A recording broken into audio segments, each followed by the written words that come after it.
Welcome to AT&T's teleconference service. Please enter your access code, followed by the pound sign.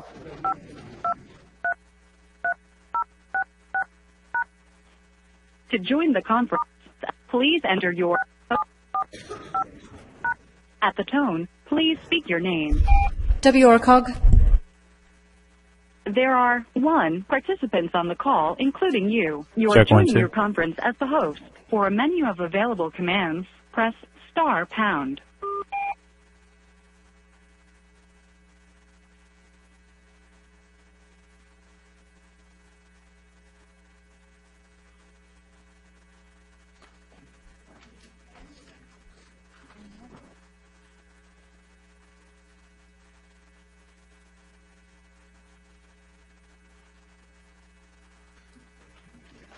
All right, I'm going to go ahead and call the meeting to order. Just so everyone knows, the iPads are having issues. We're going to be doing just regular old voice voting. So follow along. I promise we do this a lot at AQMD. It shouldn't be too many problems. With that, we'll take a roll call. Certainly. City of Banning. City of Calamasa. City of Canyon Lake. City of Corona. Here. City of Eastvale. City of Hemet. City of Europa Valley. City of Lake Elsinore. Here. City of Menifee. City of Moreno Valley. Present. City of Murrieta. Here. City of Norco. City of Paris. City of Riverside. Present. City of San Jacinto. Here. City of Temecula. Here. City of Wildemore. Here. County of Riverside District 1. County of Riverside District 2. County of Riverside District 3. I'm here, Janice. Thank you, sir. County of Riverside District 5. Eastern Municipal Water District. Western Municipal Water District. Morongo Band of Mission Indians. Riverside County Superintendent of Schools. WRCOG TAC Chair. That concludes roll call, and we have quorum. Very good. Supervisor Washington, would you lead us in the pledge? I would be honored to do so. Please rise with me as we renew our pledge to our flag. Ready? Begin. I pledge allegiance to the flag of the United States of America and to the republic for which it stands, one nation, under God, indivisible, with liberty and justice for all.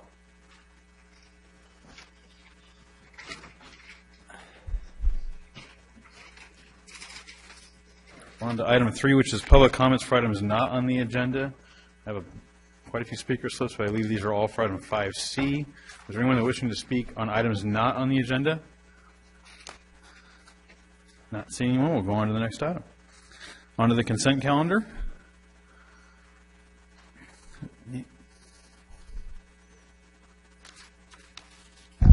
We have the Support Foundation is on the agenda. Okay. Is that on the consent calendar, or I think it's before the consent calendar. am I missing that? We're adjourning from the Executive Committee meeting to the Supporting Foundation is listed on the Executive Committee agenda. Oh, I'm sorry. All right, we'll go ahead and recess to that, to the Executive Committee meeting for the Support Foundation. No status has changed in the members present. Steve, do I need to do another roll call? No, you can just note that, note the members present. Thank you. All right, and we have any public comments on the Support Foundation? I have no requests. Any consent calendar items anyone wish to pull or look at on the consent calendar for the foundation? No. A motion by Banning, Second. second by Lake Elsinore. Anyone opposed? So moved. Thank you. Our next meeting will be June 4th, 2018. All right. We'll adjourn back to the regular meeting, if I can get my iPad to go there. And we'll go on to the consent calendar.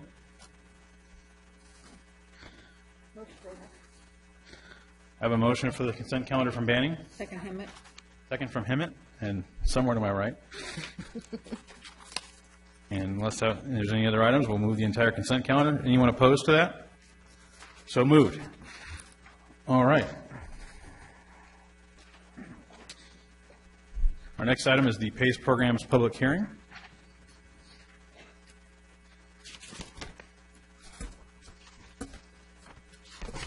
Good afternoon, Mr. Chairman and committee members. My name is Michael Wadscott, Program Manager for WRCOG. I will be presenting the requested actions for the WRCOG PACE programs, which provide energy efficient residential and commercial property owners with energy efficiency, water conservation, and renewable energy projects that are paid back through their tax bill.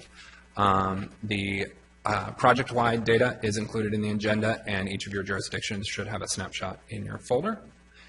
And today I have 4 total actions.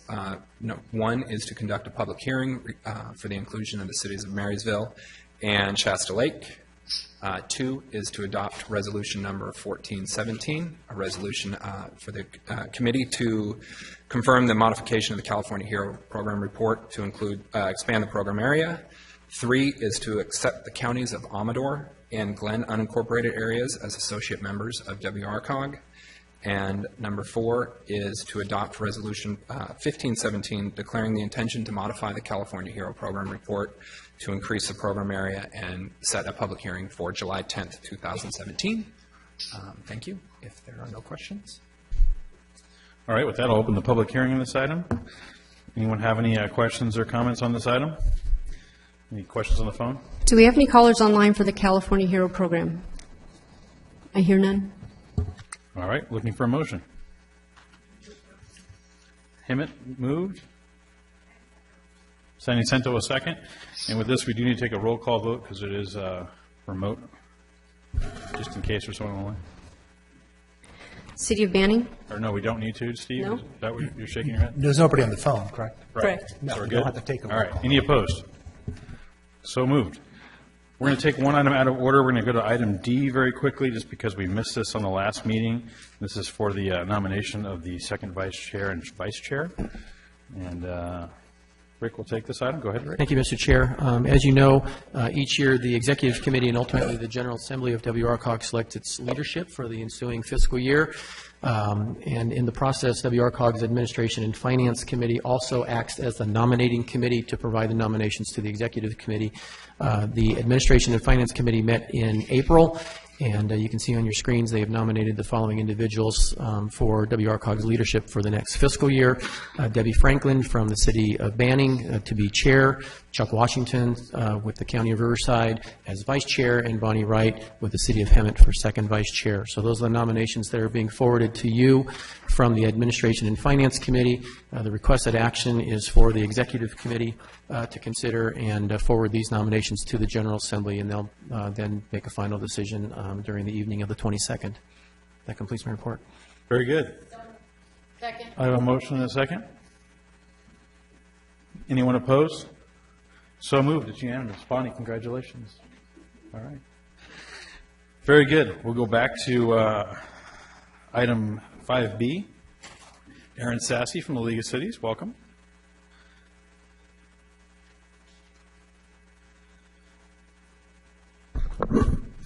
Good afternoon. Thank you for having me here today.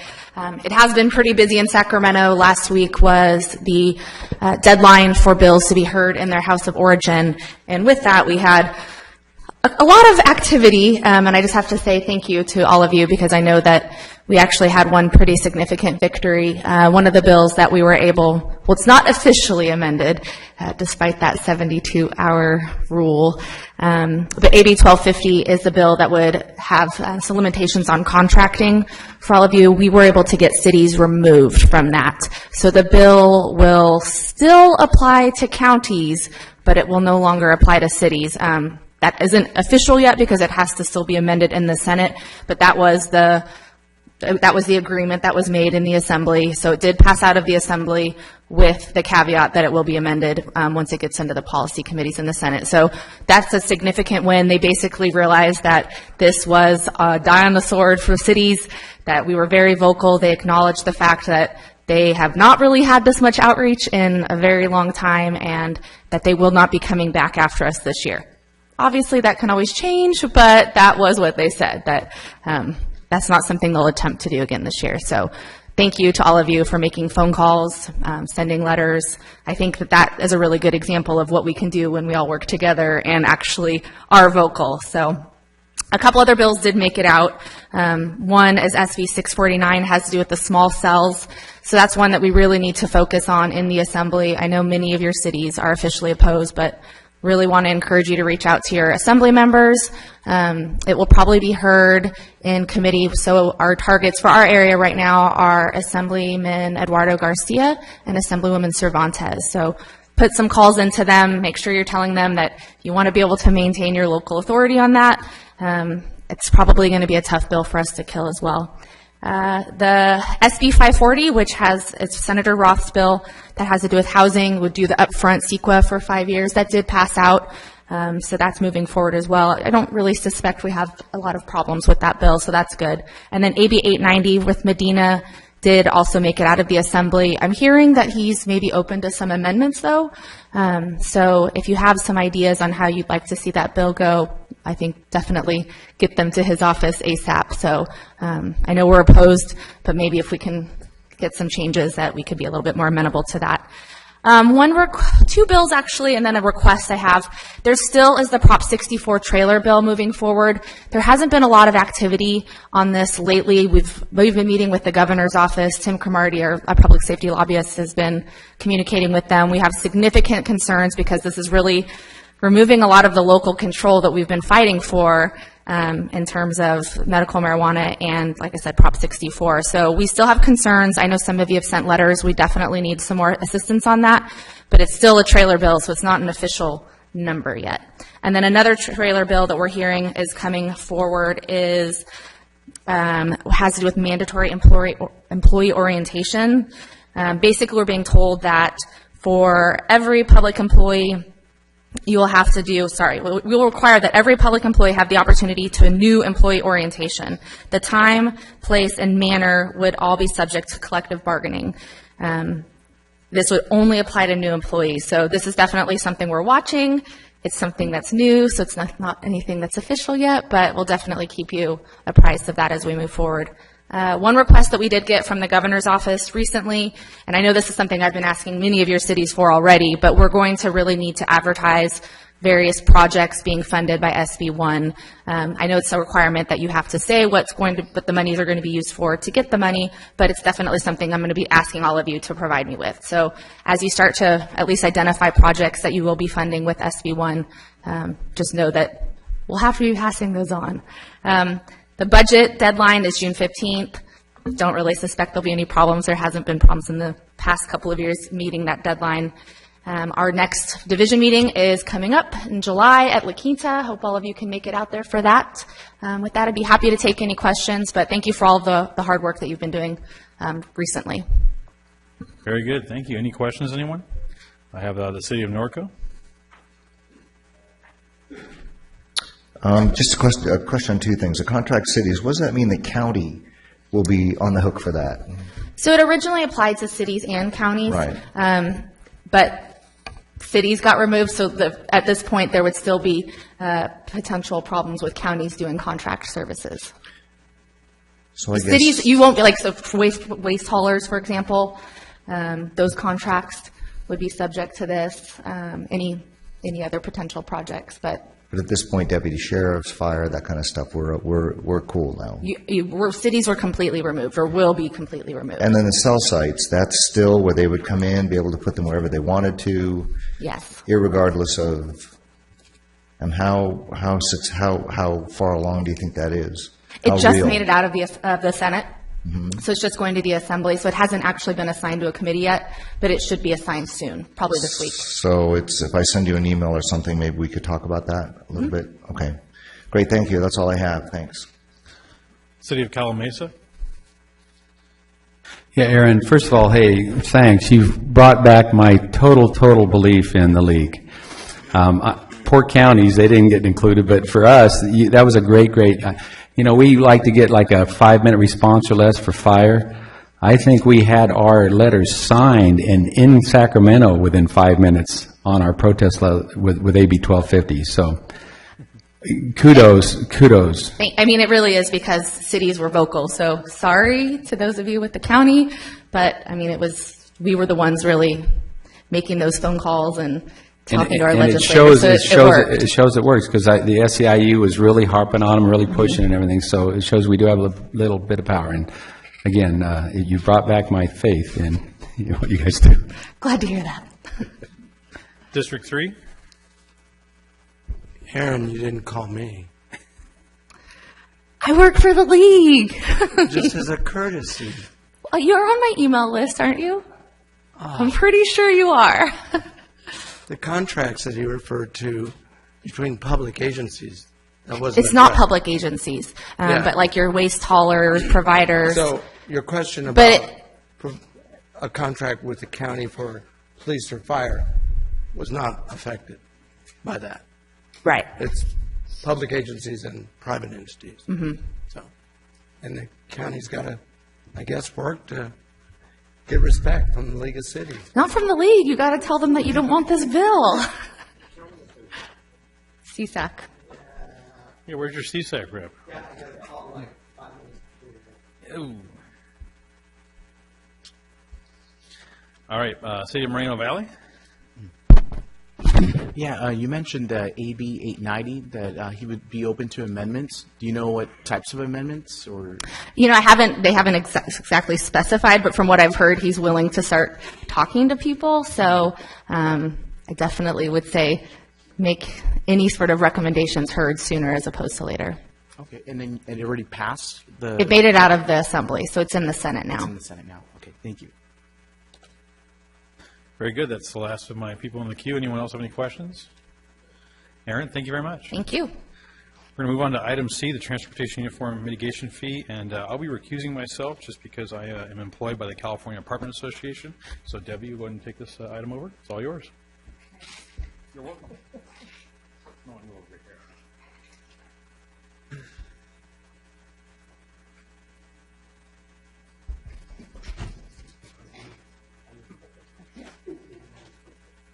Okay, for item C, we'll have a staff report first, please. Thank you. I'll start. Thank you, Madam Chair. So one of the things I wanted to start with is sort of a reset to let folks know about the TUMP program. And it seems like it's a fairly new program, but if you really look back, it almost has a generation before us. And if you think back in 2003 when the program was first put together, you can see the numbers. There were 72 elected officials, 15 city managers and a county CEO, and 15 public works directors. And here we are in 2017. We've added 4 cities, so you can see the number of elected officials has increased as well as city managers and public works directors. The number of folks that are around now and were around in 2003 when the TUMP program was being put in place who are in their current positions is very small. And so you can see that the education process and the re-education process for a program like this it takes a lot of time, and there's a lot of opportunities for perceptions to get made and so forth. And so we thought it was really important in this presentation recognizing that a number of you that are on the dais weren't around in 2002. It's important to kind of provide some background of where this program came from and why it is the way it is. So we'll kind of go through that really quickly. So at the turn of the century, 2000, there was tremendous growth in the county. Growth brings opportunities for economic development and home ownership.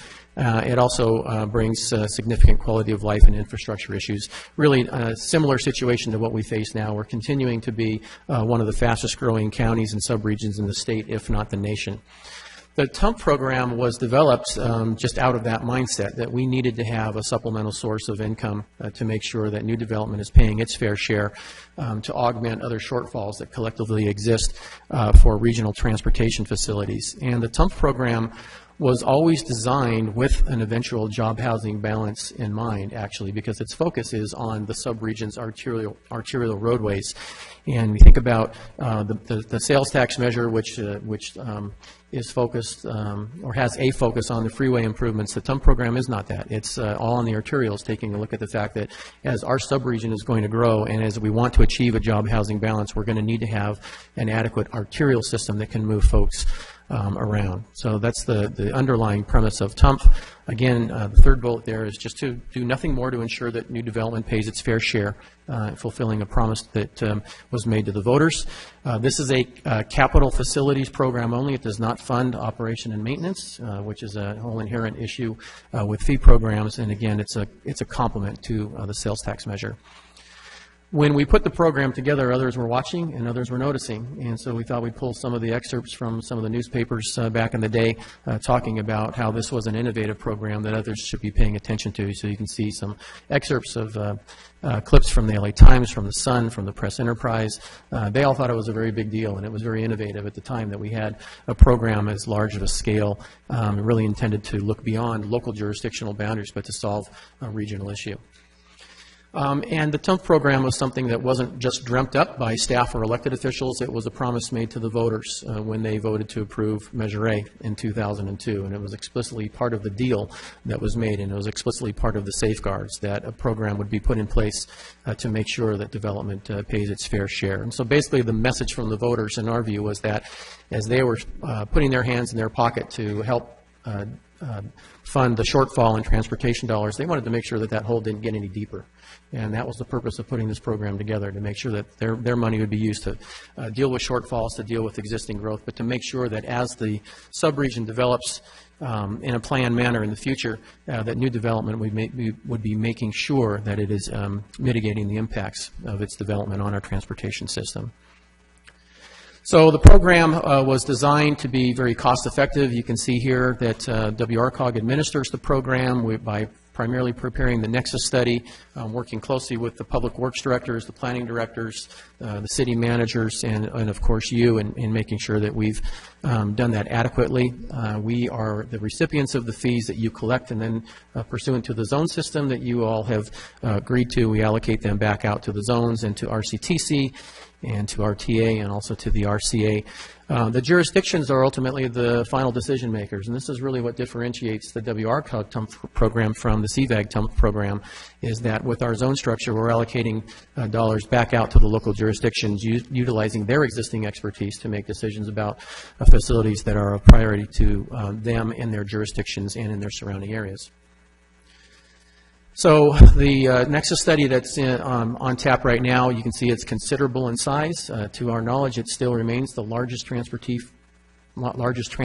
fee program of its kind in the country. It is significant in scale. This is the regional system of highways and arterials. This is the system that is developed by your public works directors. It took a couple years when they first developed it back in the early 2000s.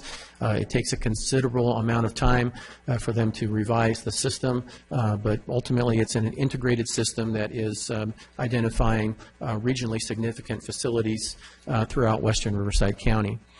This is probably a better way of looking at that same system, because one of the things that we've always had to address with our local jurisdictions is kind of the basic question: what is in it for me? What is in it for my local jurisdiction? And recognizing that transportation patterns don't follow strict local jurisdictional boundaries, we've always thought that this is a sub-regional program and it needs to be looked at that way. So rather than looking, and we use the city of Paris as an example, about the monies that are being collected in Paris and then remitted from Paris, how much of those dollars are spent in Paris, we recognize that, from a practical standpoint, people, as much as they like to just stay only in Paris, that from time to time they have to travel outside of that city. And so therefore the TUMF system is an adequate means to carry people from one portion of their city to other areas of the subregion. So in sum, if you sort of look at a circle map, a concentric circle map, you can see that in the city of Paris, just driving 10 miles outside in any direction, nearly $900 million of improvements will be made to benefit the residents of Paris and other jurisdictions as well. We have maps like this for every single one of the cities in the subregion. You can access those on the website. Next slide. So what is the Nexus study? The Nexus study is the cornerstone document that supports this and any other fee program. It's required by state law. It's something that WRCOG with its consultant team puts together. It ultimately is the technical document that analyzes growth, the impacts of that growth, primarily in our case on the transportation system, and ultimately what comes from that are the fee structures that are put in place that the local jurisdictions adopt ordinances and then and charge new development. The original Nexus study for the program was completed and adopted by the Executive Committee in 2002.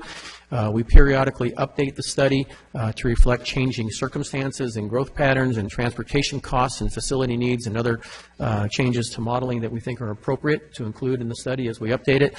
We've done 2 updates since this study has been originally adopted by the Executive Committee, one in 2005, and then, of course, the most recent is 2009. So it has been some time since we have updated the study, and we think circumstances have changed to merit a better reflection of what our transportation system needs are and costs, thus the need for the 2017 update. So how is the fee determined ultimately? This is a real summary of the system and the TUMF process. In fact, there are about 40 variables that go into the Nexus study itself, and we did hold a number of workshops over the course of the last year with those that were interested enough in finding more out about that. But just in a nutshell, we take a look at the future growth in the subregion. And this is, when I say we, we're talking primarily about the Public Works Director, so they're the cornerstone staff that have developed this network. We look at future growth. We identify what transportation improvements are needed to accommodate that growth. We establish the cost of those improvements. We take out and assess existing and forecast funding sources. Then the Nexus study is developed to accommodate those 4 major issues as well as the 35 or so other minor issues. The fee allocation structure is then developed, and ultimately the Executive Committee makes a recommendation to its member jurisdictions to implement the study through the adoption of their own individual ordinances, which then become effective in each of the local jurisdictions and in the March JPA.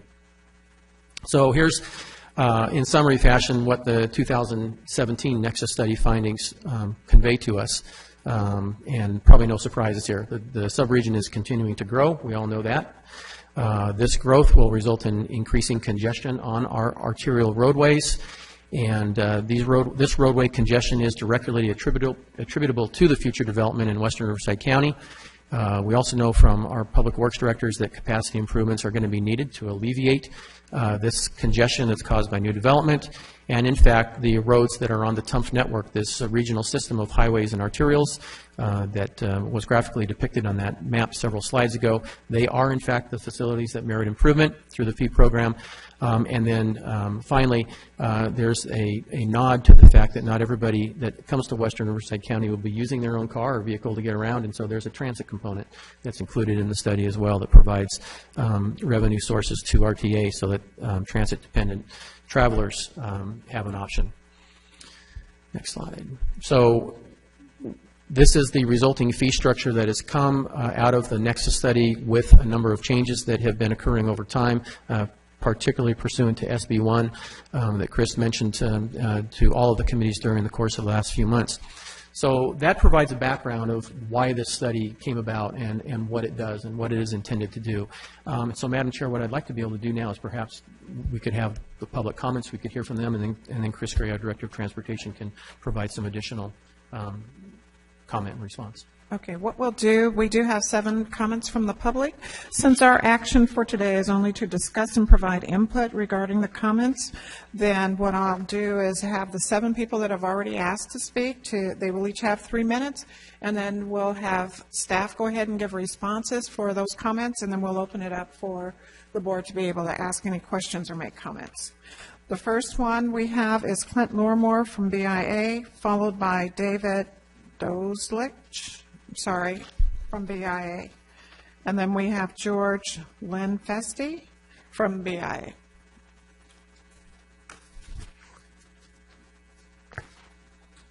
Madam Chair, members of the board. Well, thank you. My name is Clint Lormore. I'm the Government Affairs Director with the Building Industry Association here in Riverside County. I want to thank you for this opportunity to speak today. We do have a number of concerns associated with the TUMF, and we'll get to those in a second. But I want to start off by saying that we appreciate the working relationship that we have with WRCOG as well as the member jurisdictions. And that working relationship has gone back a long way. We consider ourselves to be good partners, and it is reciprocal.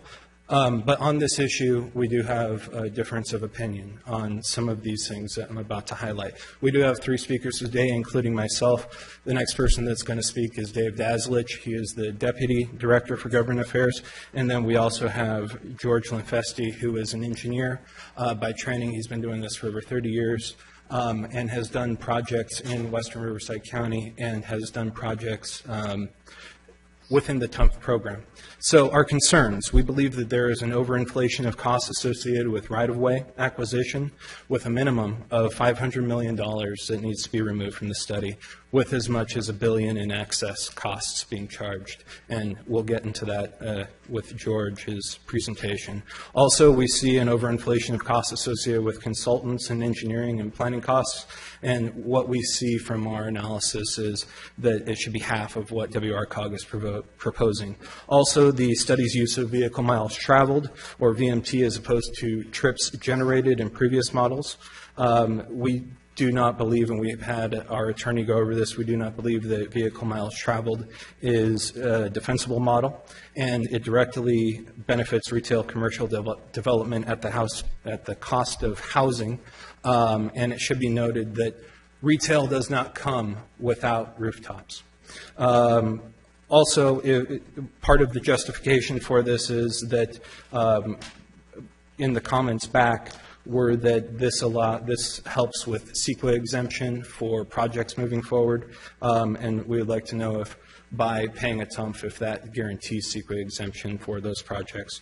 Also, the inequitable treatment of housing industry versus retail commercial in terms of the 2-year freeze that is only being offered to retail commercial. And it should be noted that housing has paid more than 80% of the total revenue brought forward to the TUMF. So we have some serious concerns, and we would like to see a more granular approach, particularly in terms of right-of-way acquisition, which our consultant will be addressing as we move forward. And afterwards, of course, we'd love to answer and entertain any questions. Thank you. Thank you. You did that good. You had 3 seconds left. I got a screenwriter. Next, we'll have David Daslich. I'm sorry with your name.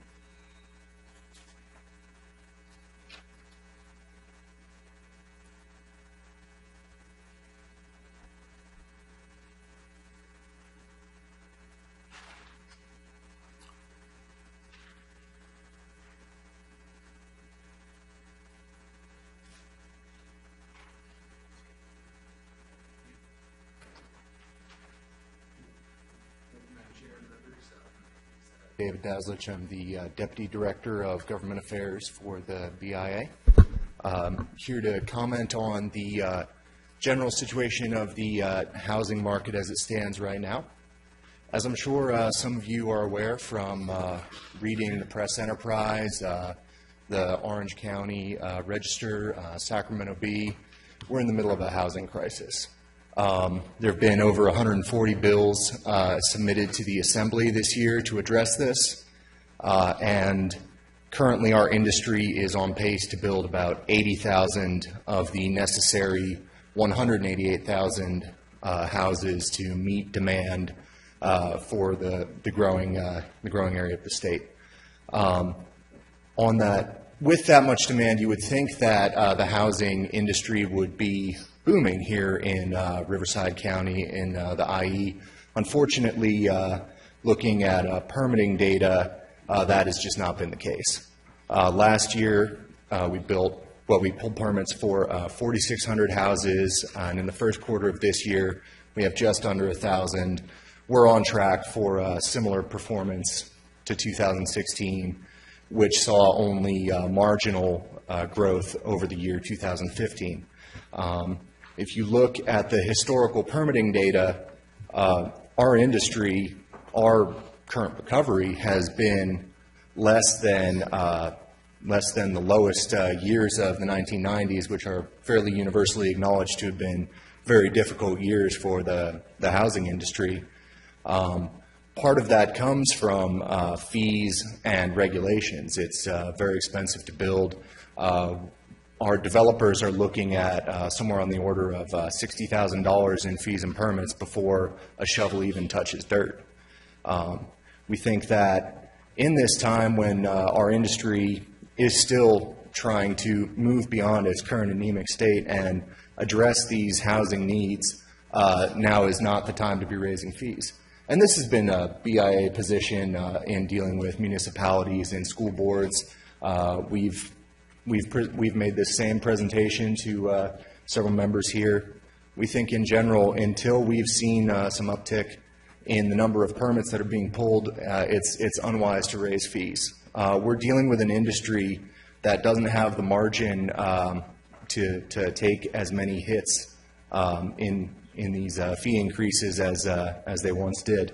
I'll just leave you with this final slide comparing the 1990s to the past few years so that you can see the permit growth there. And I'll use my last 10 seconds to tee up George Linfesti from Progressive Engineering Consultants West.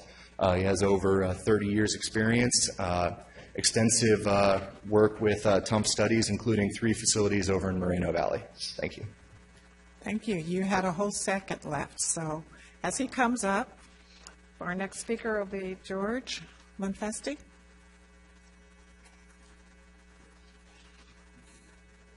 Members of the committee, my name is George Linfesti. I'm with Proactive Engineering Consultants, and I was hired by the BIA to review the Nexus study update, and specifically as it relates a little closer. Sorry, specifically as it relates to the cost of right-of-way and to soft cost. So in regards to right-of-way, let me see if I can get this to work. In regards to right-of-way, we reviewed the top 30 most costly segments on the TUMP network. About $800 million is allocated for acquisition of right-of-way. It's the second most costly item on the TUMP network. Half of the top 30 represents 400 million of those facilities. And my review consisted of researching county records to find where existing right-of-way has already been dedicated, as well as reviewing the land use type to find out if the right allocation is made to the land use. Land use category 2 is where all of these segments reside and is essentially considered developed. Land use category 3 is considered rural or open space, and what I found, starting first with right-of-way, is that there are a significant number of road segments where all or a portion of the needed right-of-way to complete the road improvements has already been made.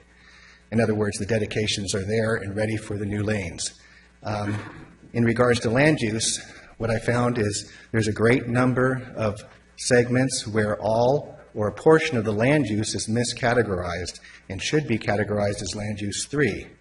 And that's significant because land use 2 for developed areas goes for about $2.3 million per lane mile, whereas land use category 3 goes for $287,000 per lane mile, or about eight times as expensive for land use 2.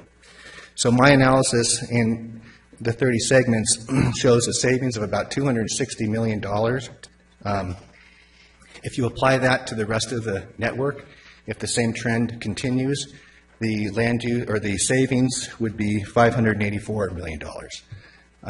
In regards to soft costs or planning and engineering fees, as Dave mentioned, I've worked on a number of TUMP facilities that were publicly bid, and my percentage that I come up with is about 15 to 17% for planning, environmental, and engineering cost. When questioned about this, WRCOG provided a document from Alameda County and said that they state that 30 to 35% is a reasonable number, but looking at the guideline from Alameda County, it comes up to 18 to 20%. Thank you. Thank you. Our next speakers are going to be Mike Reed of Stater Brothers, Tom Swika of Fountainhead Development, and then Joe Meyer of Pacific Retail Partners.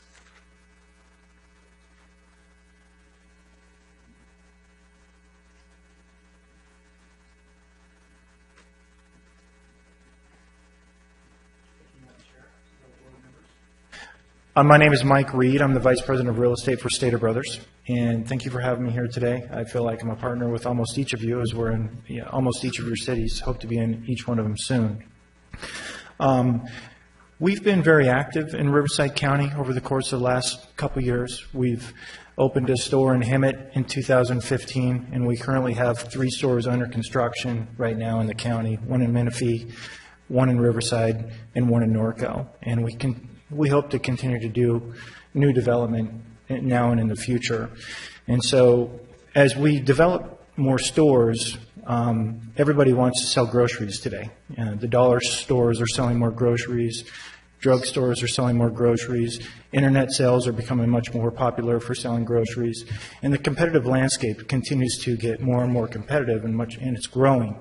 So at the same time, building new stores isn't getting less expensive. So it's very difficult to make your performance work when fees are growing, sales are getting more and more difficult to get, as well as construction costs continue to go up. So all we ask for is consideration and making sure that the fees stay adequate and are shared fairly amongst all landscapes who utilize retail sales, whether it's internet sales or the brick and mortars.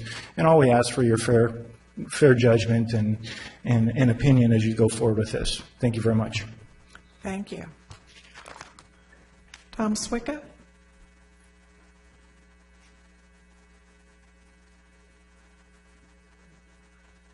Good afternoon. My name's Tom Swicka, and I'm a partner with Fountainhead Development. Maybe a little too close to the microphone. As Mike made reference to retail sales and the internet, this is a difficult environment for retail, industrial, residential, very much economic driven. But retail has experienced a little bit more of a challenge perhaps than most, and that is from technology. And I just wanted to make the point of internet sales and the accelerating effect that's having on retail sales. You can be at home late on a weeknight, and you'll be online, and you can just click buy, and the product shows up the next day.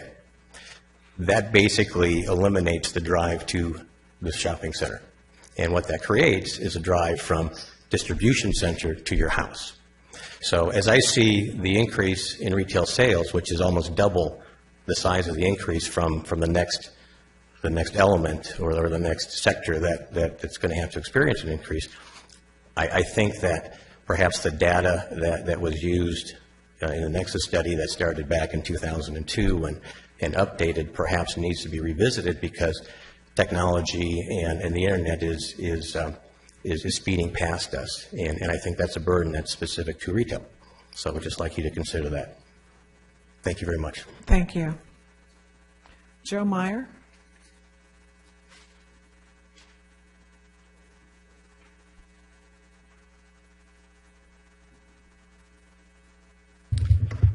Madam Chair, board members, my name is Joe Meyer. My company is Pacific Retail Partners, and I've been in the Inland Empire for the last 30 years, representing tenants and developing shopping centers.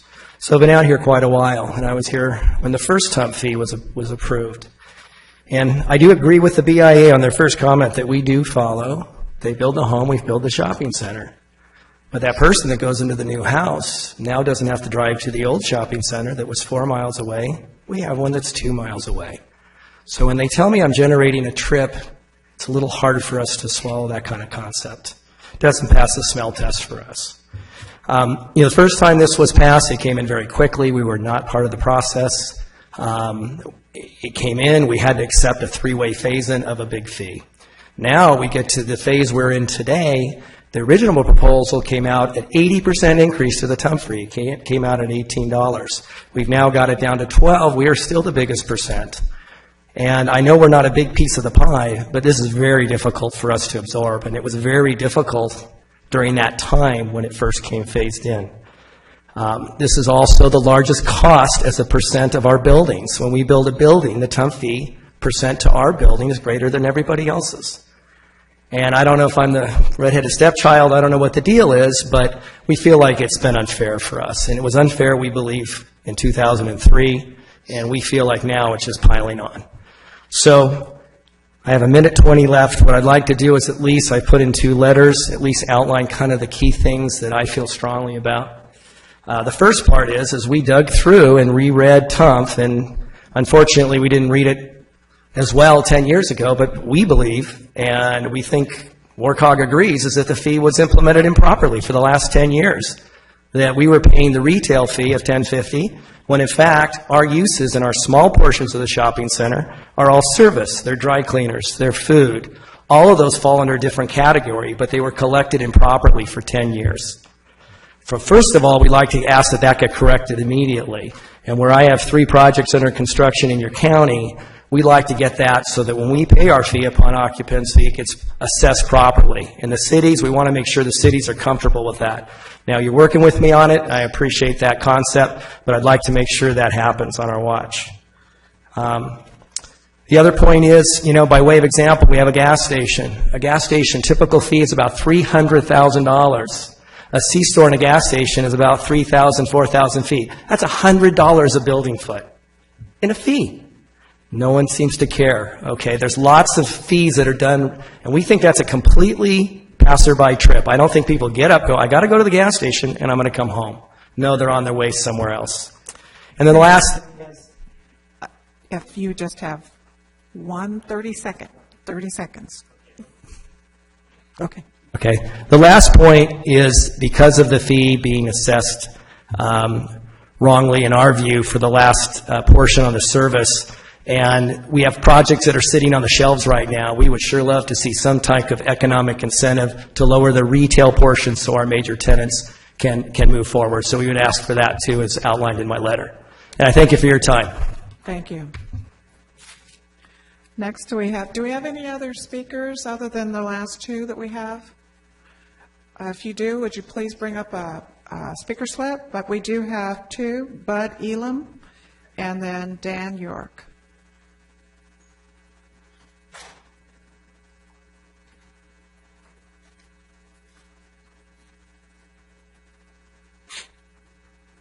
Hi, my name is Bud Elam, and thank you all for being here and doing this volunteer work. I don't think anybody get paid to do this, really. It's really great. But I have a senior housing project that I'm working on in Moreno Valley, and I know WRCOG is considering lowering the fees for senior housing to 0.53 from the full price. I think there's statistical data that shows that it should be lowered to about 65% off, and not to 0.53 to 0.65. There'd be a much better fee. It's difficult to build a senior housing project, obviously, because everything costs so much. Trying to get the price down, there's no more state money or federal money to build these things with. So it's all market rate, and we have to get the fees down low enough to be able to rent these to the seniors for a reasonable amount of money. So please lower the fee even more than you're planning to. Thank you. We have Dan York.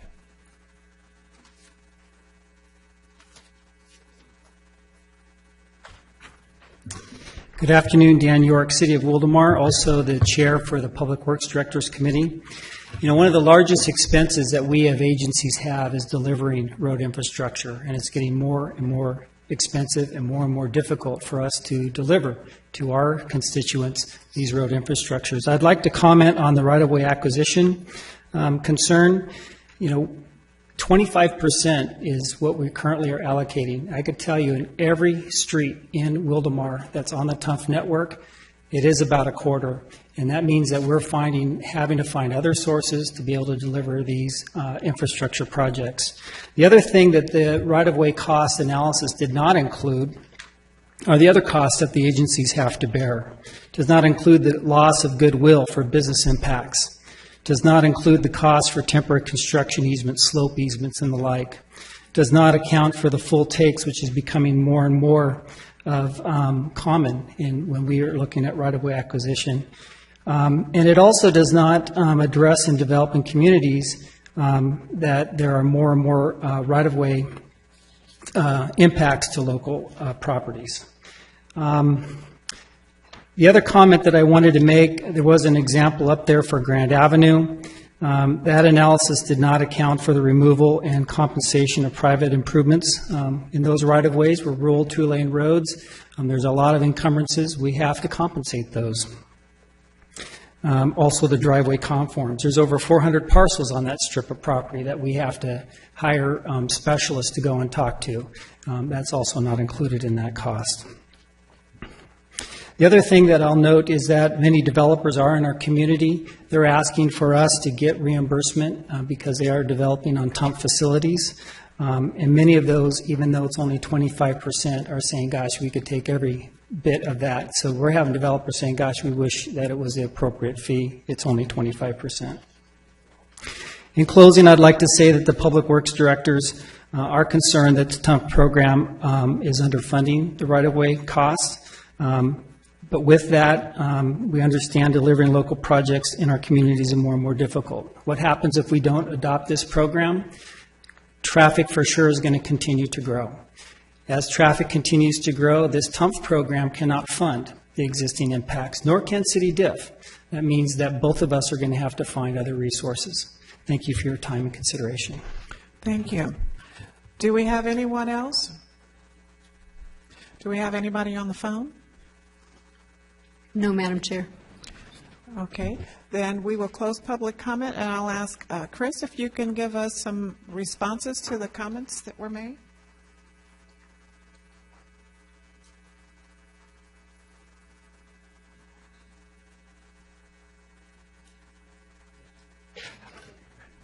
Good afternoon, members of the committee. As many of you know, I guess if you don't know who I am, I'm not doing my job, but Chris Gray, Director of Transportation. For those of you in the audience, many of you have emailed, called, stalked, come out of the office. What I want to talk a little bit about before I get into the comments is I want to tell you all what happens if we don't approve the Nexus study, because we know that the easiest thing to do when you're faced with a controversial issue is sometimes not act. So I want to tell you what happens if we don't, because there's some serious repercussions for your agencies. First of all, the City of Beaumont has agreed to rejoin the TUMP program after 5 years of being out. They will not rejoin the TUMP program, and we cannot make them rejoin the TUMP program until we include funding for their projects. In 2011, we took out all their projects. So we estimate conservatively, based on previous development in the city, we would collect an additional $3 to $4 million a year in TUMP funds from Beaumont rejoining the program, and now everyone will be back in the fold. The City of Menifee is going to lose out $30 million in TUMP funding for the Scott Road interchange.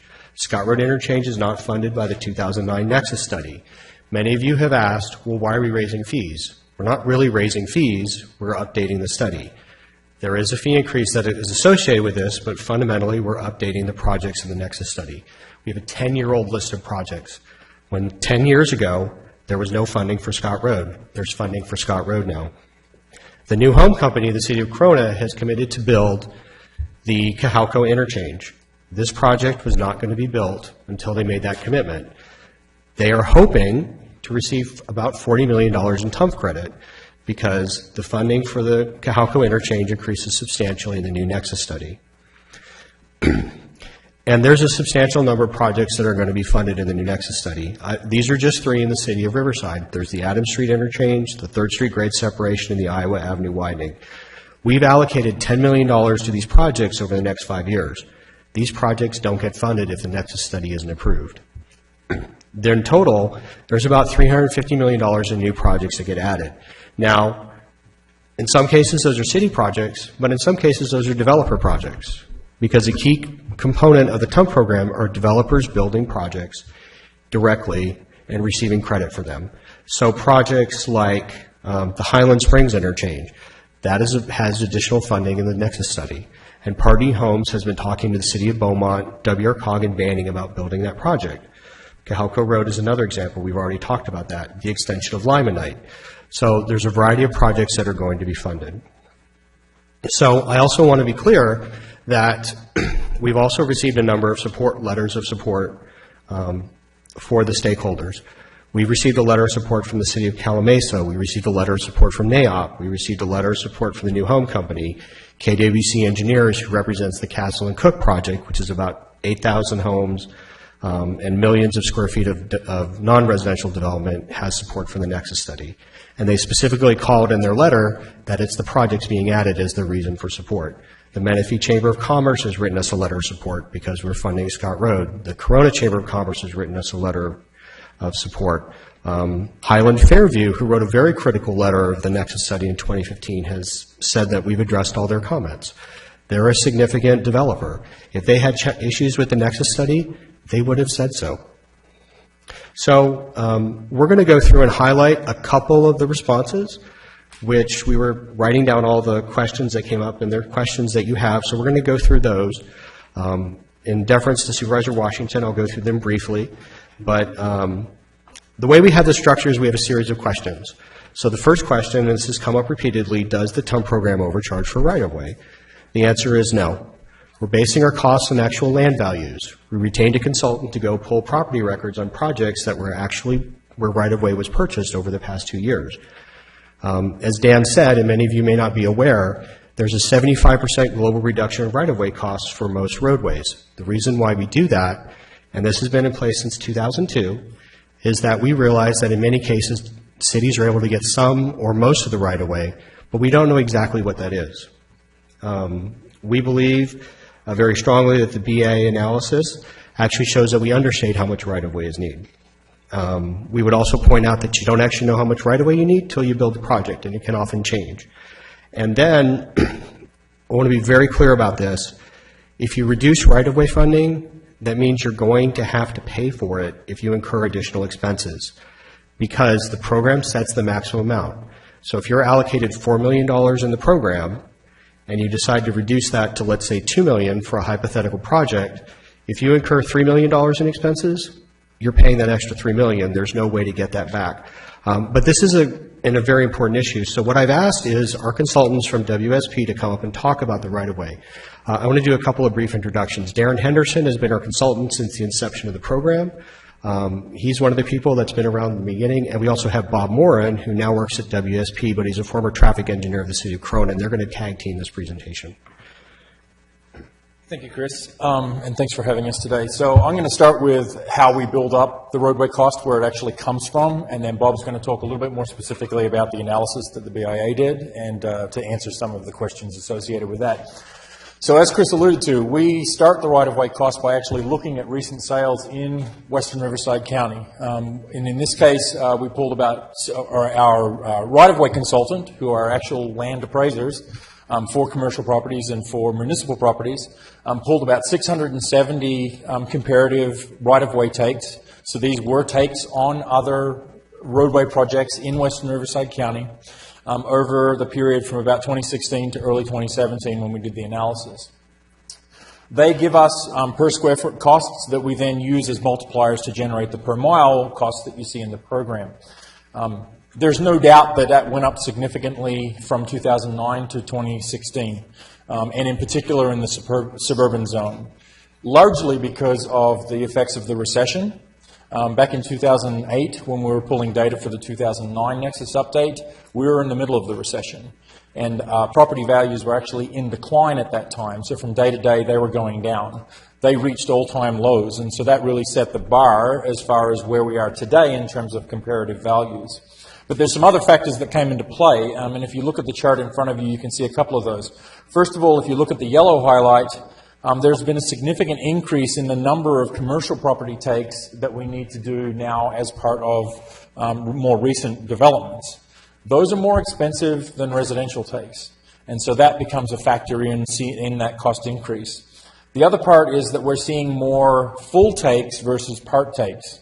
Back in 2008, people were more likely to want to give us property than to try and sell it. Now, we generally have to buy a full property rather than take partial properties in order to allow right-of-way to occur. And, of course, a full take is more expensive than a partial take because you're often buying the building that's on the property as well. That also has increased the relocation and demolition costs associated with those takes. So all of those factors combined have seen the right-of-way go up quite substantially for suburban in particular. So we take that square foot cost, we multiply it by 18 feet, which is the nominal width of right-of-way that you need per lane, and then by 5280, the number of feet in a mile, and that gives us the square feet in a mile. We multiply that by the square foot value to give us the underlying right-of-way cost. As Chris mentioned, we reduced that then by 75%. because in the suburban and urban areas, because we recognize that those are generally existing roadways. There's generally existing right-of-way associated with those, plus additional dedications. So we don't expect the TUNF to be fully funding those roadways, and as a result, we see that 75% reduction. That has been in the program from the day it was first conceived in 2002. It's included in the TUNF exhibits. It's always been there, so it's pretty clear that that is the assumption that we make. So in terms of how that pans out, the information you see on this chart, the brown bars represent the amount of right-of-way that were identified in the BIA's analysis as being required for the projects that they identified, those 30 projects. If you average that out over all of the projects, that yellow line that you see is the amount of right-of-way that the BIA tells us that we currently own for those properties. So we own about 40% of that right-of-way according to their own analysis. That means we need another 60% of the right-of-way in order to complete those very projects. The TUNF includes the red portion at the bottom. It only allows for 25% of that right-of-way to be included in the program. So already there's a disparity between what they identified we require as part of the program, or we could require as part of the program, and what we actually include. We think this is okay, though, because we don't expect the TUNF to fully fund all of the improvements out there. It was never intended to be a full funding program. It was only intended to be a partial funding program to help fill that funding gap. So we're comfortable with this, but nonetheless, it's telling us that we could actually justify more. So I'll ask Bob to step up and walk you through one of the examples that they provided us with and to give you a little bit more clarification on exactly how we calculate the right-of-way and what's included in the program. Thank you, Darren. As Chris had mentioned, I was a former City of Corona employee. I retired in 2015 after 30 years on the public side. I now work for WSP Corporation, and I was asked by WRCOG staff to look at these 30 segments of roadways that Proactive Engineering had included in their analysis. And so what they indicated in their letter was that there was no account for the right-of-way that's already existing in the TUNF program, and actually there is. It was accounted for by the 75% global reduction, as Darren had said. The other thing that they had done in their analysis, which was a little bit flawed, was that in a segment of roadway, and most of the segments in their analysis were for a suburban area, suburban land use area. And as you can see, I'm not sure how good you can see it, but they chose to use both the suburban cost analysis of about $2.3 million and intermix it with a rural lane cost, just because if a property happened to be vacant, they considered it rural, which if a developer or someone is selling a piece of property in a suburban area, they're not going to sell it at a rural rate.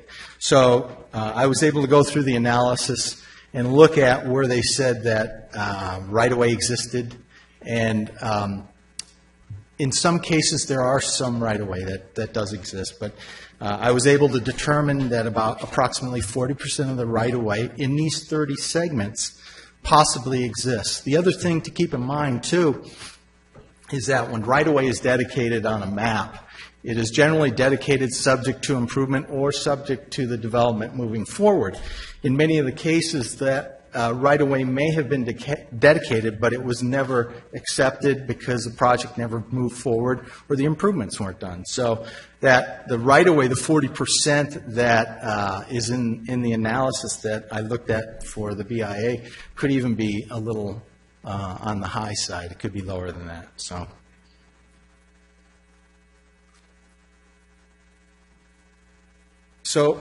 if you look at the right-of-way, it's in suburban areas generally required for a road that's already existing, and it would be for a widening. And the difference in rural areas, it is for a road that may not exist. And so right-of-way is generally required on both sides. And if we were to take the BIA analysis, and they actually use the costs that are in the current nexus for some of their analysis, you can see the analysis at the bottom. They didn't account for that 75% global reduction.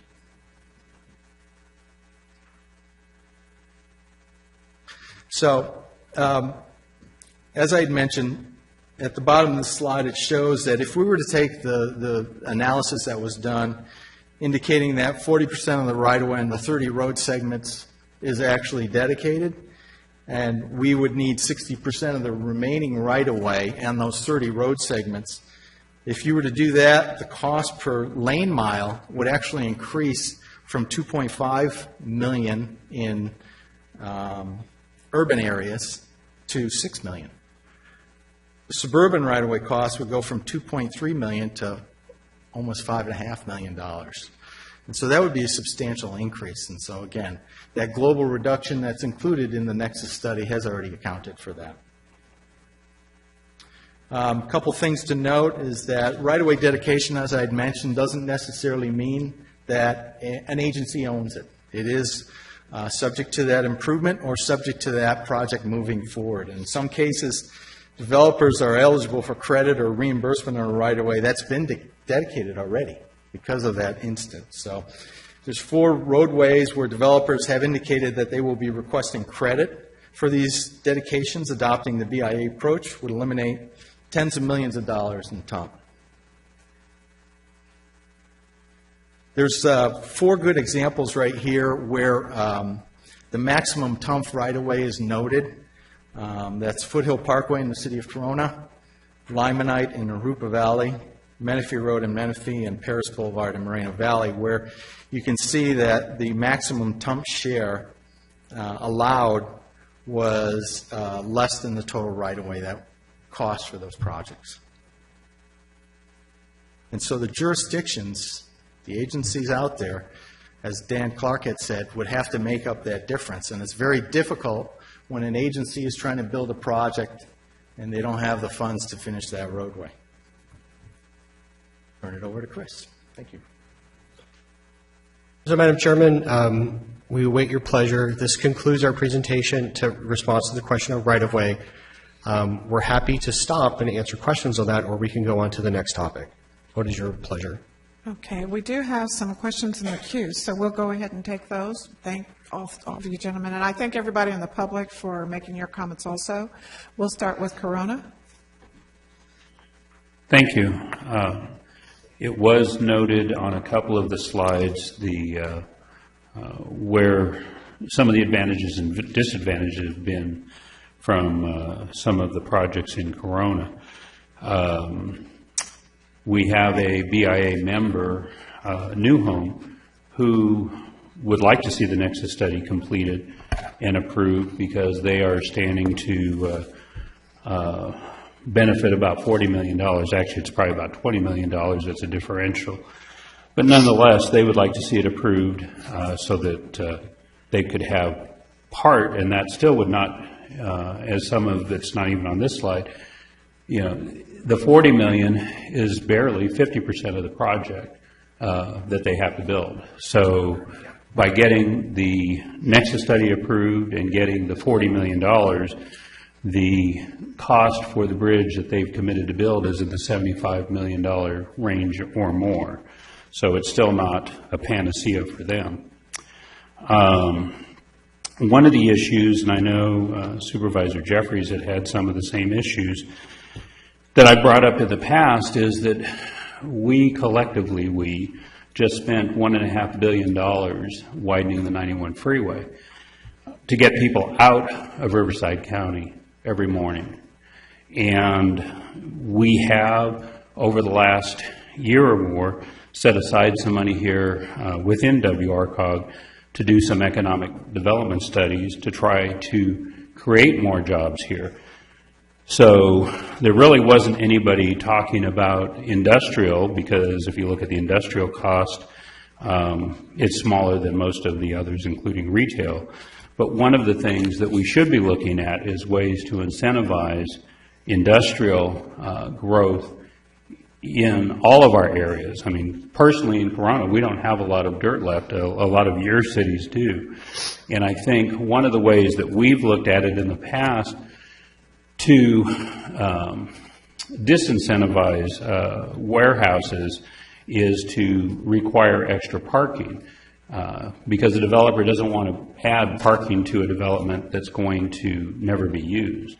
So one of the things that we should look at over this next few weeks while we go back through the tax and all the other committees is how do we incentivize industrial growth within all of our areas, because I think until we start providing jobs here, we're not going to be able to really keep the traffic situations that we have and to provide jobs for our residents out here.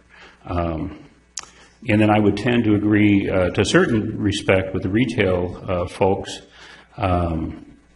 We all want more retail, whether it's for serving the citizens, getting sales tax, or whatever the circumstances may be.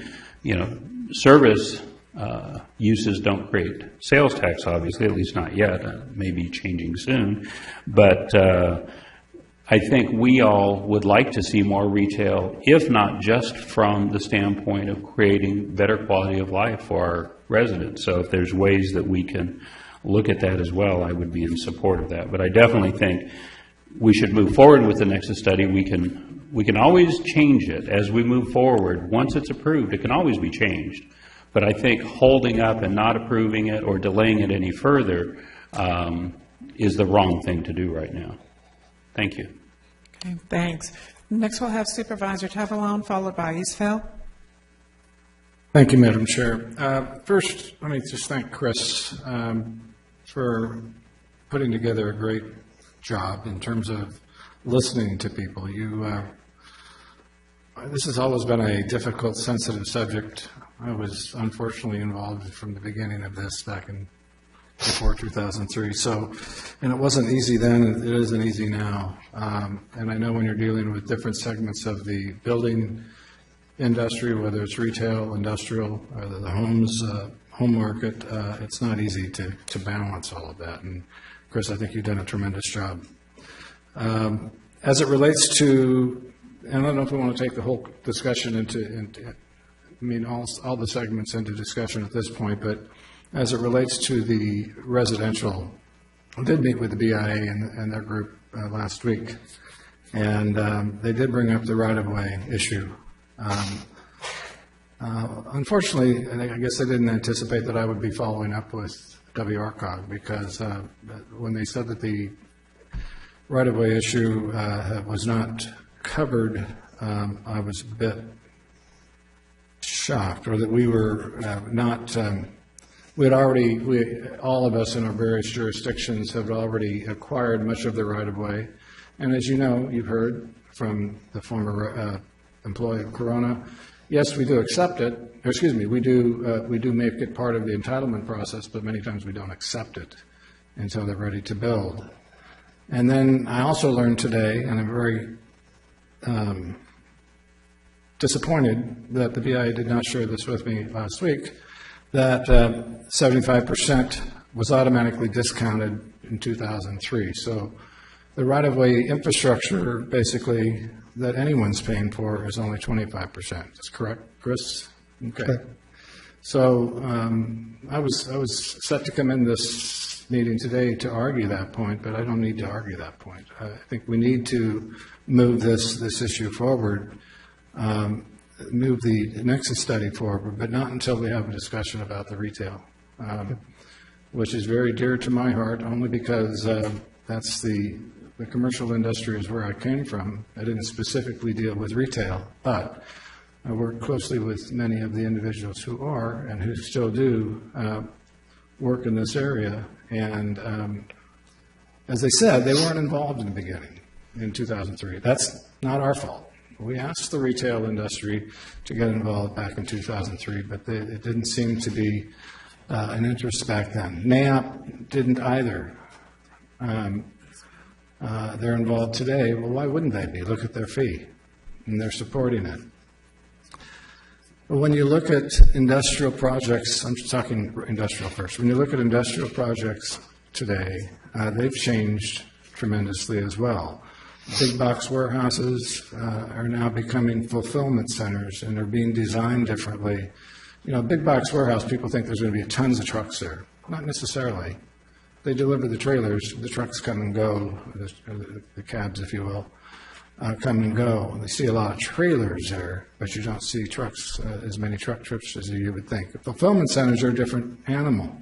They're taking away, as it's been said, through internet sales from retail markets from the retail marketplace that provides you with sales tax. And hopefully, if you strike a fulfillment center in your community, if you work for an entitlement project in your community for a large fulfillment center, say such as Amazon, you have worked closely with them that part of your entitlements, you're going to get the point of sale tax from them.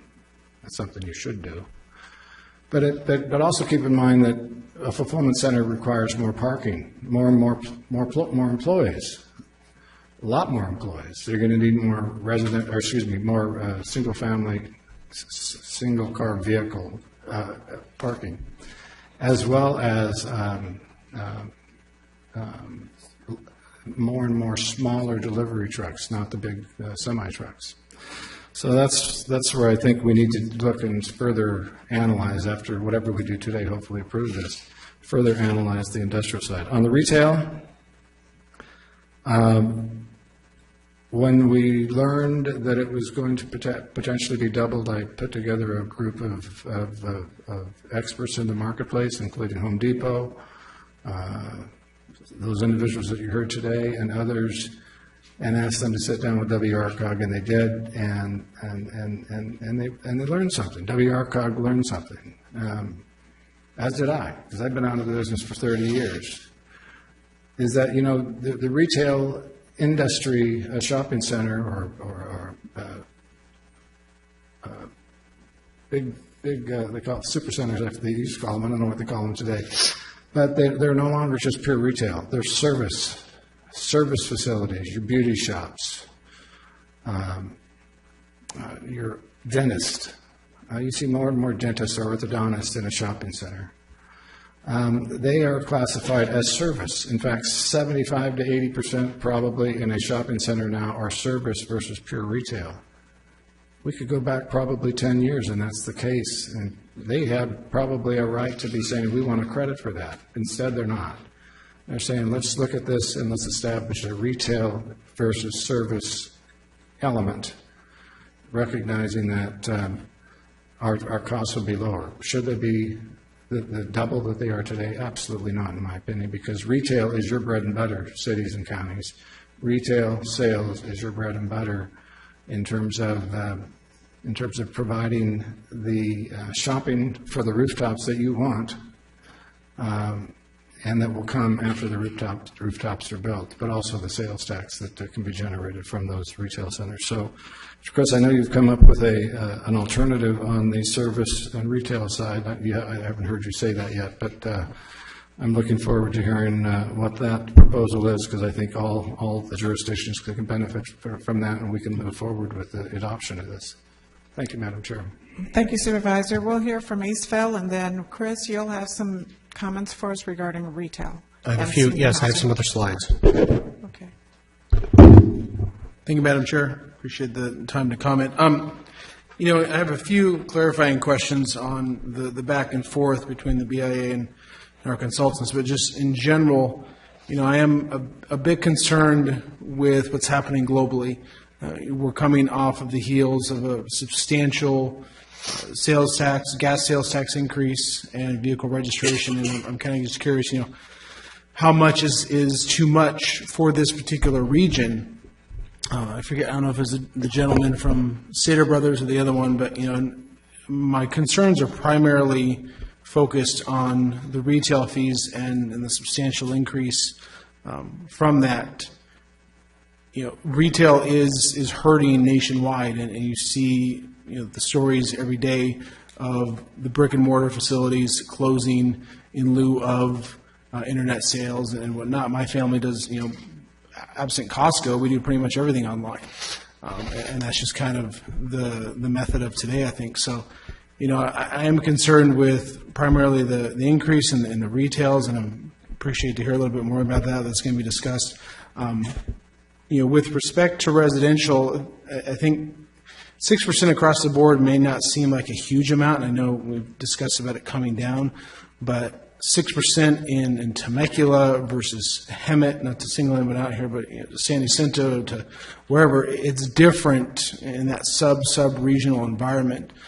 based upon the cost of housing and things of that nature. And, we haven't talked yet about the FHA home limits. I was at a housing conference Friday for San Bernardino, where that's even more of an issue with, trying to get the FHA limits higher, for specific areas. So a lot of issues here, I think, that we all have to kind of come to some agreement on. I would respectfully, slightly disagree with my colleague from Corona in regards to industrial. I think the program is actually incentivizing industrial. And maybe with our environment, that's a good thing, but, do we want to do that and push, more industrial within this region, which is even sucking more away from commercial, in my opinion. So that's my soapbox. I'll stop there. For WSP, I think one of the gentlemen mentioned an 18-foot width for right-of-way, and I'm curious how you came up with that, because normally the standard, engineers think 10 foot is fine, but normally the county standard is a 12-foot right-of-way lane. So I'm just curious how we got to that specifically. Yep. So back in 2002, when we were developing the original program, we used largely the county's design standards for the roadway cross-section that's included in the program as an eligible. That includes a 12-foot roadway lane, but it also includes shoulder treatments for either bikeways or sidewalks or some other ancillary treatment, recognizing that a lot of these facilities are arterial roadways that are in urbanized areas where you have residential or commercial development. And then when you allow for drainage and utilities and those other things that get put into the right-of-way, that means that you need generally 18 feet per lane in order to accommodate all of those other ancillary things that get included within the right-of-way. Now, it's worth pointing out that that's a nominal value, and I think Chris touched on the point that, we really don't end up knowing exactly how much right-of-way each project is going to require until after we get into the process of designing the roadway. But unfortunately, when we're dealing with a regional program at a conceptual level, we have to make some judgment calls. We have to use some nominal values in order to get the estimates that we use in the program. And then we allow the project development cycle, that planning soft cost that gets rolled into the project, to actually help us to develop and design those projects and ultimately then determine exactly how much right-of-way is required. But again, that's part of the reason that we discount that 75% up front, because we know that when we get into actually designing the project and we start doing some of those refinements, there'll be existing right-of-way. There'll be chances where we can double up on the right-of-way we have, get better use out of it for our drainage and for our utilities, et cetera. Okay.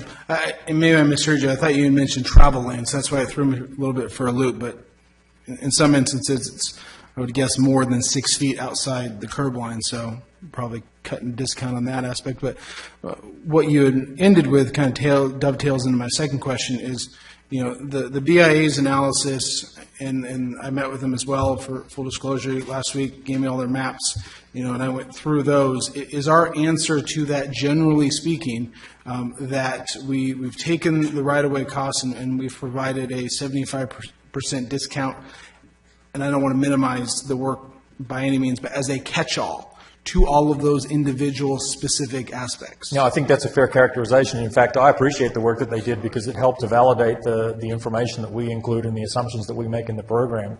That it is exactly that. It's basically a catch-all that reflects all of those nuances that you see in specific projects along specific roadways in terms of what do we really need, what don't we need. And when you factor all that together, we are comfortable that 75% catch-all that we use more than covers the nuances that they highlighted in their analysis. Okay. And then my last question, I don't know if we're going to discuss it here, but it wasn't discussed or, I guess, brought up the concerns with respect to trips generated, versus VMT. So if we're going to discuss that, great. If not, I appreciate it. I believe Chris has a couple of slides on that. Yeah. I appreciate your time. Thank you. That's all I have, Madam Chair. Okay, thank you. And I see we have Moreno Valley. You have questions about the retail or the right-of-way also? Yeah, it's somewhat related to that, but I just wanted to make sure that no decision-making is being made today, right? It's Correct. Just input? Today is for discussion and to give direction to staff. My understanding, and correct me if I'm wrong. You're not on, I don't think. I believe I am. Yeah. Can you hear me? Yeah. Okay. All right. So my understanding is, and correct me if I'm wrong, that with the staff reports that are attached to the agenda, that we have our funding levels for individual projects. Correct. Okay. So my question or concern actually has to do with Marina Valley. Yes. In regards to the Marina Valley interchange. Yes. We're really concerned because we were allocated $32 million at the time for the 2009 study. And I believe now, it's a lot less. Yes. And the term, of an overcrossing. So I wanted to see if maybe our staff from our Public Works Department can continue to work with your staff, on that issue. We would be happy to do that. I would just caution you that it is the result of a detailed analysis we did. And Jennifer, can you pull up the slides? I'm going to skip ahead a little bit just to show. I just want to tell everyone how we actually add projects to the TUMF network. So what happened with Moreno Beach was the city requested that we add it they requested that we add an interchange to the network. We said, okay, because we will go ahead, because it actually had been taken out back in 2015. So we said, okay, we'll add it in. And then we do a detailed traffic model to see if every project meets our criteria. The problem is that one of the criteria is basically a project has to be deficient in the future, has to basically be failing, has to be congested. The interchange itself was not congested. Our model showed that it didn't meet the criteria, but because Moreno Valley's, we're good friends with Moreno Valley, we said, look, we're going to do a detailed analysis and see if we can just pull the bridge out, the overcrossing, and found out that the overcrossing by itself met the criteria for inclusion. We're happy to share that with your staff. We're happy to talk about some different options. But I did want to just tell everyone that we go through a very detailed process to add projects to the network. And we also bring them to our Public Works directors to ask them to sign off on it. And clearly that process did not work as well as we would like here, but we're happy to do that. Thank you, Chris. And I think the main concern about it is that we've already spent $12 million. Yes. Thinking that we were going to get the 32. Sure. So I certainly understand Thank you so much. Really appreciate it. Sure. Okay, we did have two more members in the queue. Calamese, are your questions about the right-of-way or the retail? General? Okay. How about District 1? Supervisor?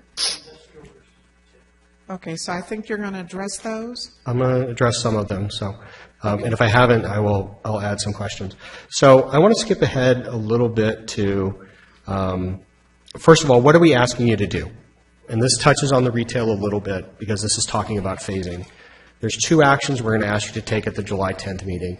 And I don't know if we've said this before, but we're going to ask all of our committees to take that same action. Go to Public Works, City Managers, Admin, Finance.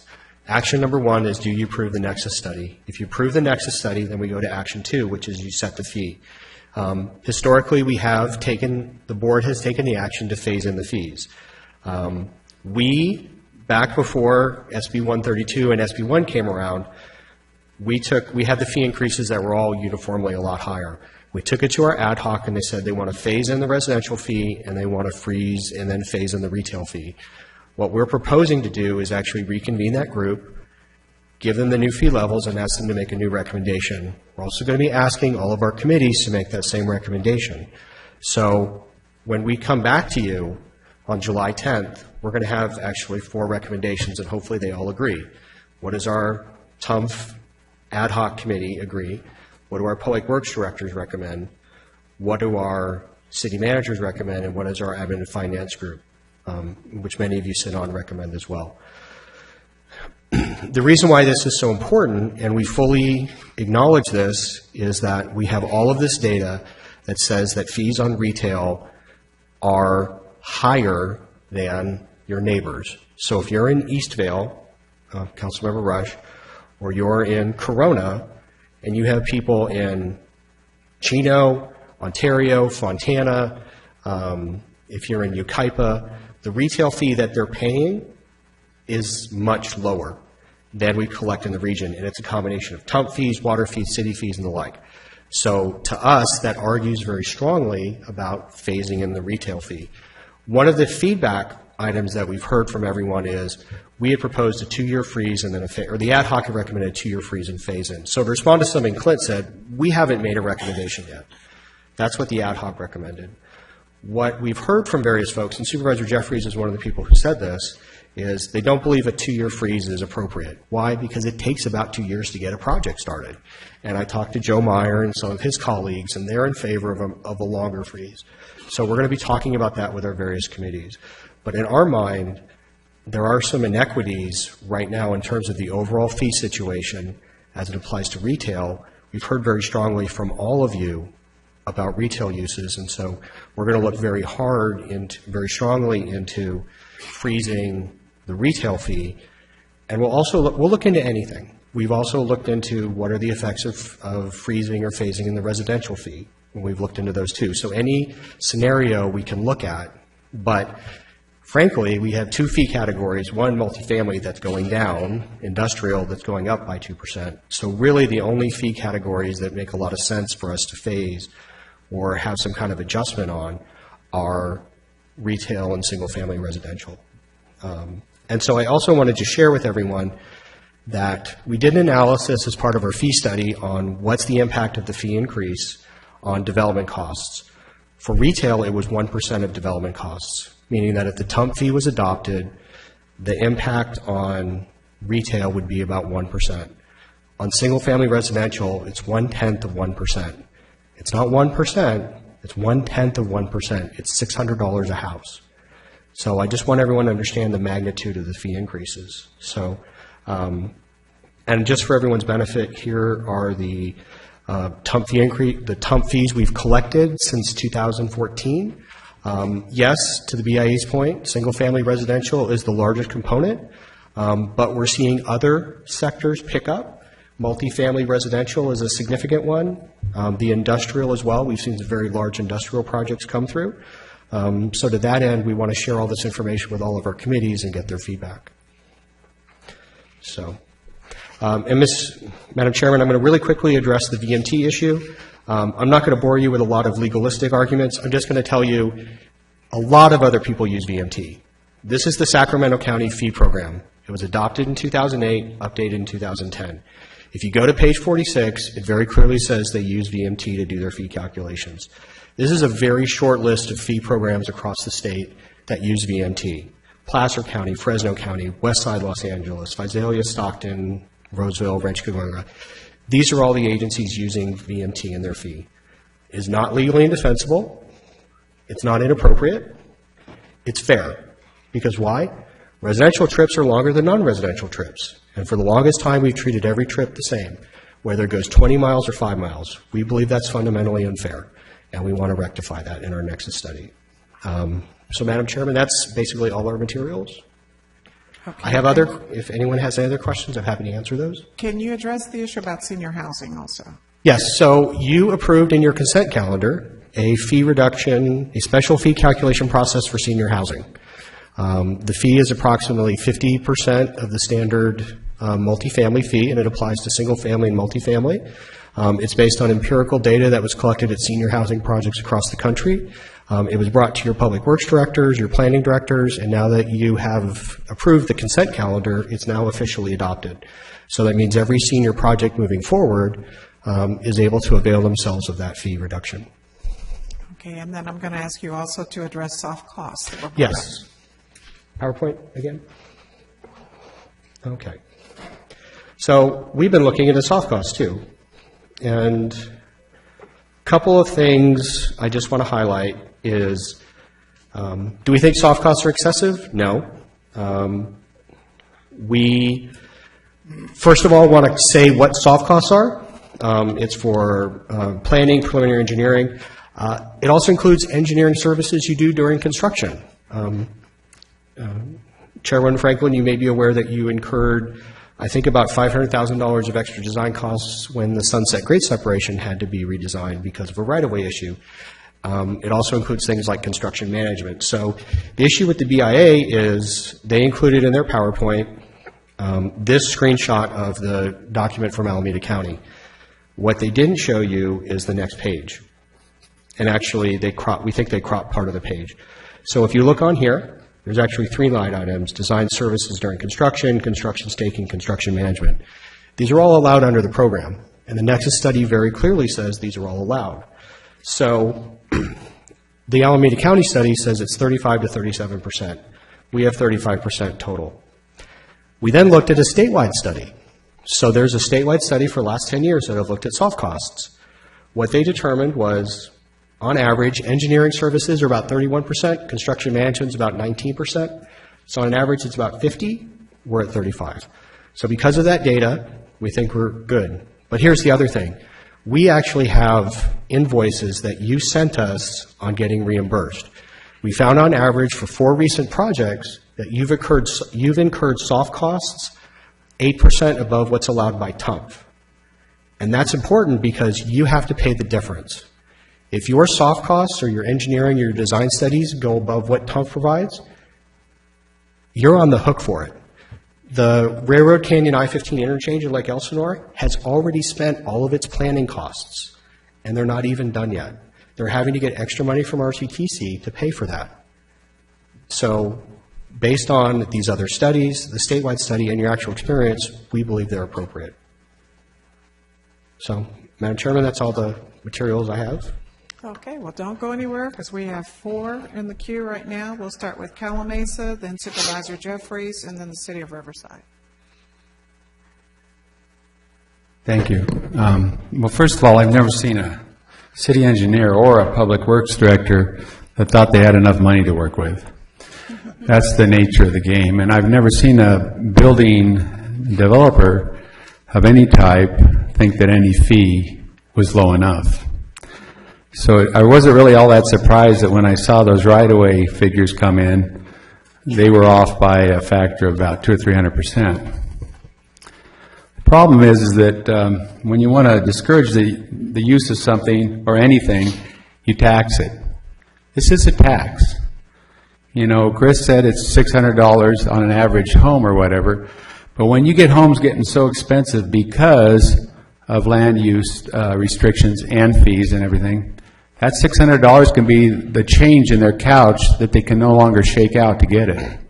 Or now we're bringing in a second and a third generation to share that mortgage, and are we keeping all those trips figured in too? You know, in Calamasa, the only TUMF projects that we really care about are 4 interchanges. I can see us building these beautiful interchanges, and right now when I get on the freeway in the morning, I hurry up and wait. That's Calamasa. That's not Corona. So what happens? You know, TUMF doesn't do anything to the freeway. It just does the interchanges above it.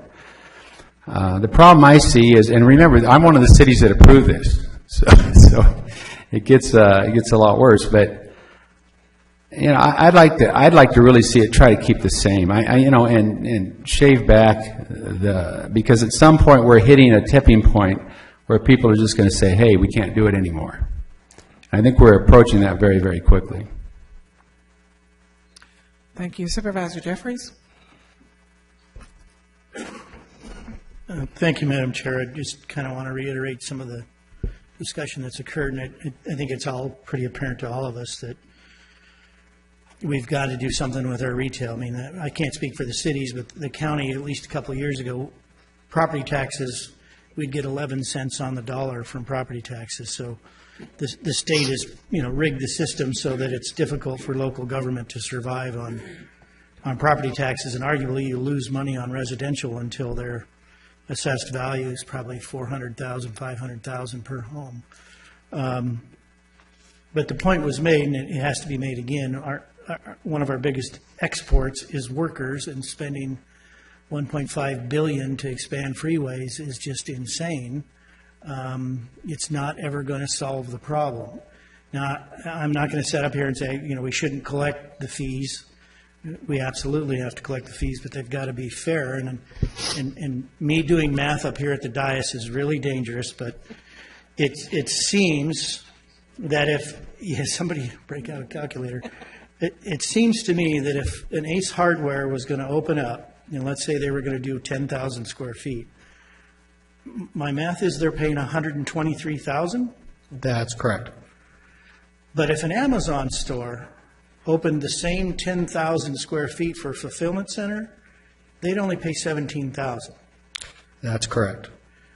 Something's wrong when that is the scenario that is before us. And I know it's back to vehicles traveled, But I would argue that there are more products coming out of that Amazon fulfillment center than there is a Ace Hardware store. So Ace would pay $123,000 for the same square footage. Amazon would pay $17,700. Amazon would actually have to occupy 69,000 square feet just to compete, just to pay the same fee that Ace would have to. And we know that the Amazon store is going to be just enormous compared to a small little Ace. Something's wrong with this formula. Yes. We have to think of a different way of doing this. We can't, you are going to crush every small and medium business that is trying to compete with an Amazon fulfillment center going forward. They just can't do it. The mom and pop restaurants can't do it.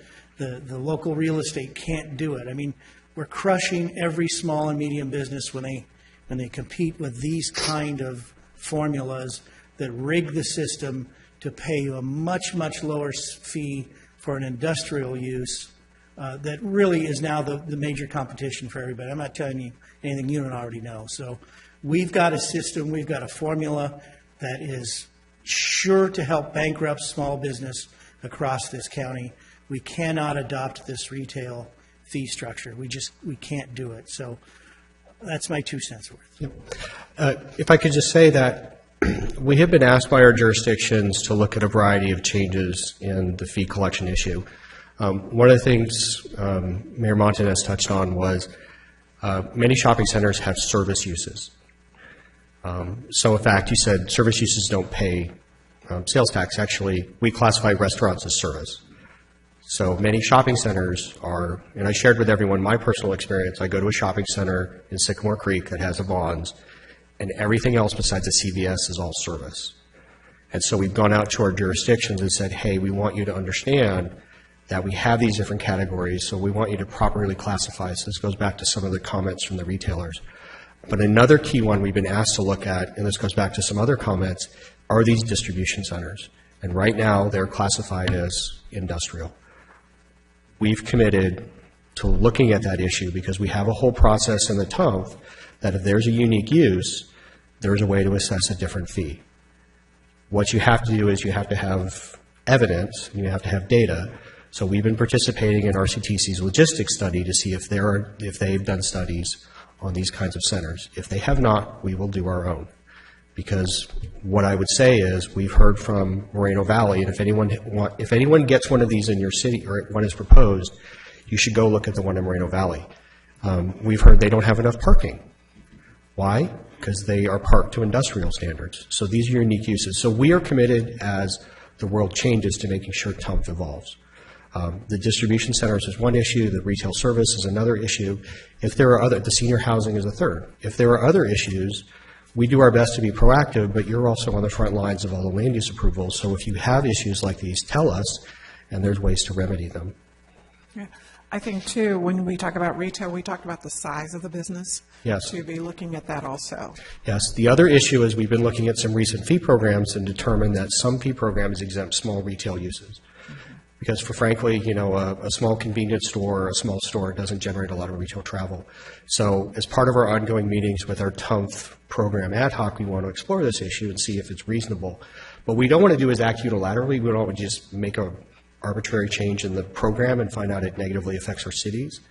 So we want to get our stakeholders involved, talk to our retailers, talk to actual developers, and try to find a way that works for everyone. So we hear, these are issues that are very near and dear to our heart, and we're very committed to doing what we can and everything within our power to make sure that we're responsive to everyone. Okay, great. Next, we have the City of Riverside, followed by District 2. Well, I appreciate the answers to some of the significant questions that have come up from the public, and appreciate the public bringing those questions to us so that we can ask and get answers. As part of the ad hoc committee, we looked for compromises, and I think we did a pretty good job of finding those compromises. I think the idea of the retail sector not being able to finish a project in 2 years is something that we need to add into the structure of the Nexus study. question that I have is excess funds. When there's excess funds, where do they go? Excess funds in terms of funds that we currently have, or? If a project comes in under? It doesn't go any. It basically gets rolled back. If we have $50 million in the program, right, and you're able to deliver the project for $25 million, then the project gets removed from the TUMF. So we don't necessarily provide a credit. We did when we did a 50% fee reduction, that was optional. We did allow people to take credit against that. But currently, if you're able to deliver a project for less than the amount specified in the TUMF, then we simply remove the project from the network and move on. So there are instances where we spend less. And I would say it's a program of averages. More times often than not, the city uses all the TUMF funding it can, and then spends substantially out of its own pocket. Especially in terms of right-of-way. I know in Riverside, yes, with some of the grade separations, yes, there were. Yeah, the Adams Street, we estimate the city staff has told us the right-of-way might be $30 million. The most you can get under the current program, even with the new Nexus study, might be 12 or 15 million. So if right-of-way estimate is higher, that money goes back into the zone? No, it's into the program? Essentially, once a project is done, it gets removed from the program. And then the intention is that if we do regular Nexus study updates, then we're recalculating a fee on a regular basis. But what I would say, though, money does go back to the zone if we program it and then you don't need it. So here's an example.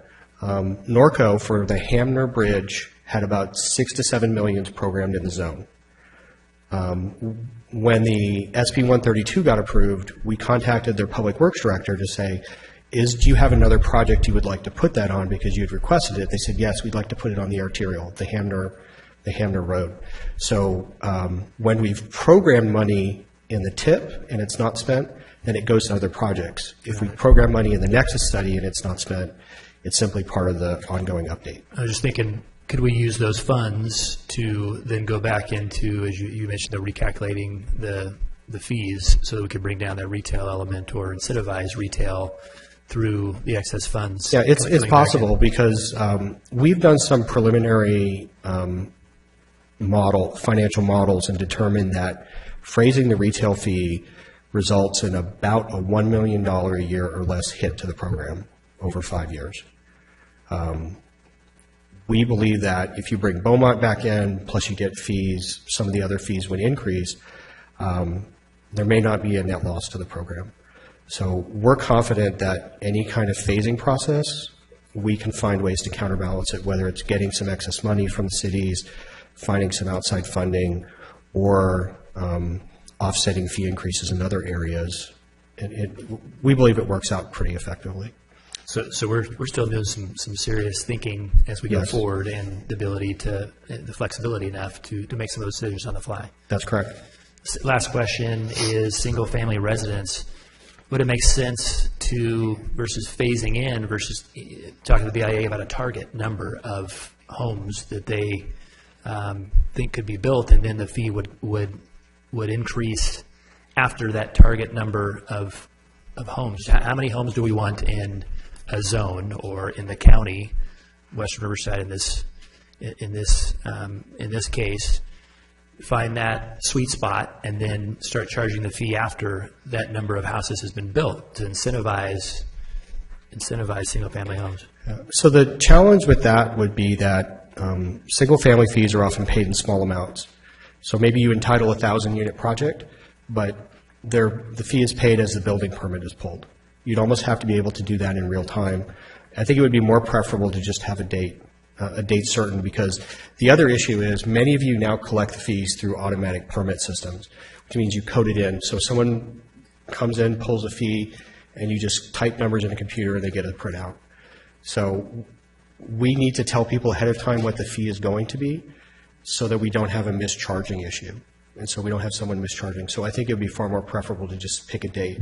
And that's something we're happy to talk to. We're happy to look at any different scenarios. We're happy to talk to our committees about. But we do run the risk if we don't, every time we phase in a fee, we run the risk of someone not calculating the fee correctly. And then under our program, if you miscalculate the fee, you may owe WRCOG a bunch of money, and we don't want to get that situation ever again. Thanks for anticipating that, and thanks for your good work. Okay. Next, we'll have Supervisor Tavalone, followed by Lake Elsinore, and then Canyon Lake. Thank you, Madam Chair. Just two pieces of clarification, Chris, and I should have asked you this morning. The senior housing, is that 55 and older residential housing, or are those senior facilities such as congregate care type? No, we already have a special reduction for congregate care and other. I would say these are for like the trilogies of the world. So Okay. it's what's called active adult. They're deed restricted for a period of time. It's 55 and older. I'm not quite there yet, but believe me, you'll get there quickly. Yes. In this business, you'll get there very quickly. Yes. Any more tough discussions, you'll get there very quickly.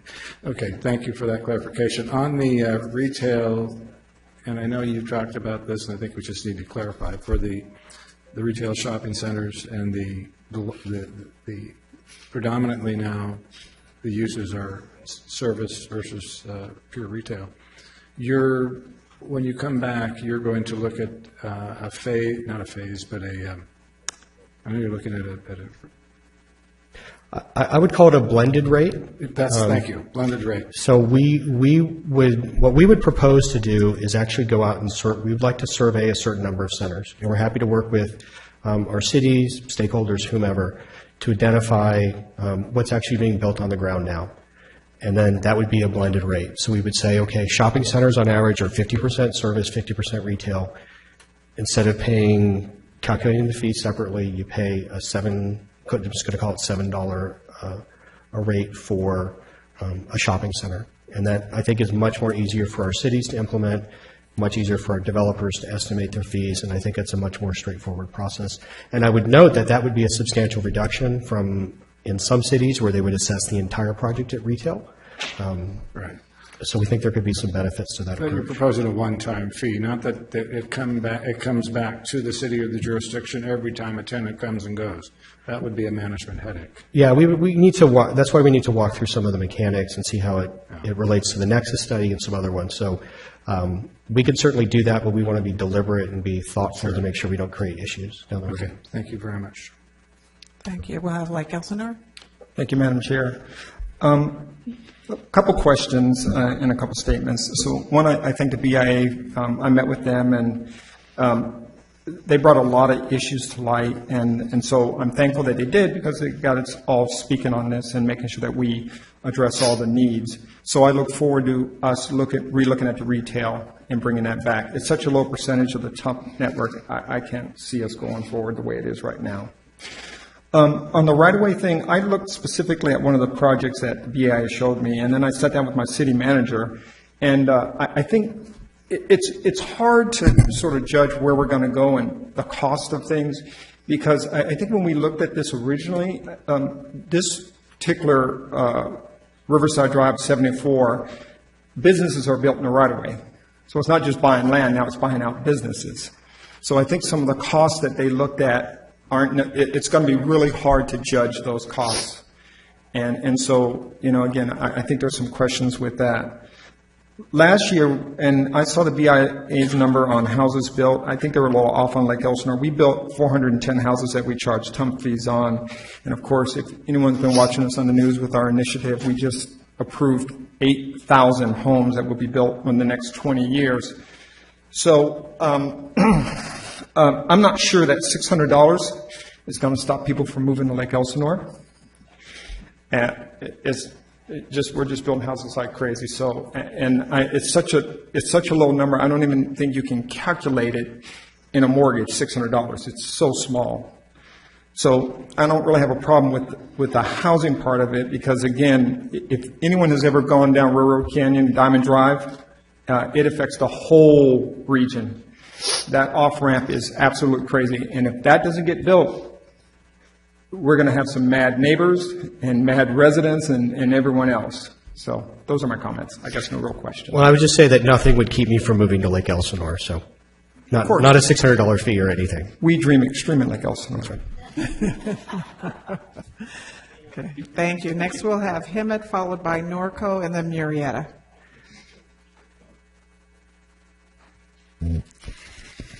So just like everyone else, retail is a rub for certainly City of Hemet, that's for sure.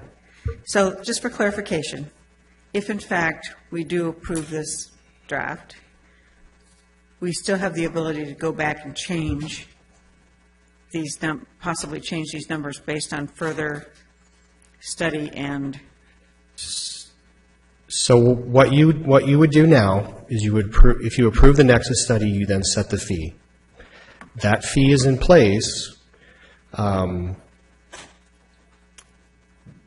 most circumstances until we do a Nexus study, unless it's phased. Okay. So let's just give a scenario. You would say, okay, we approve the Nexus study. We're going to freeze the residential fee increase for 2 years. We're going to freeze the retail increase for 4 years. So retail is frozen for 4 years. Retail's frozen for 4 years. Okay. There would always be the opportunity, because we're hoping, I'm going to tell you, I would like to do a Nexus study every 4 years, which is about how long it's going to take me to recover from this one. But it's been 8 years since our last one. Yeah.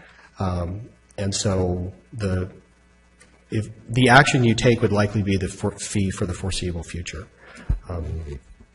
Thank you.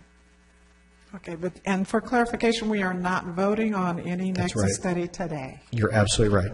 Okay. Norco?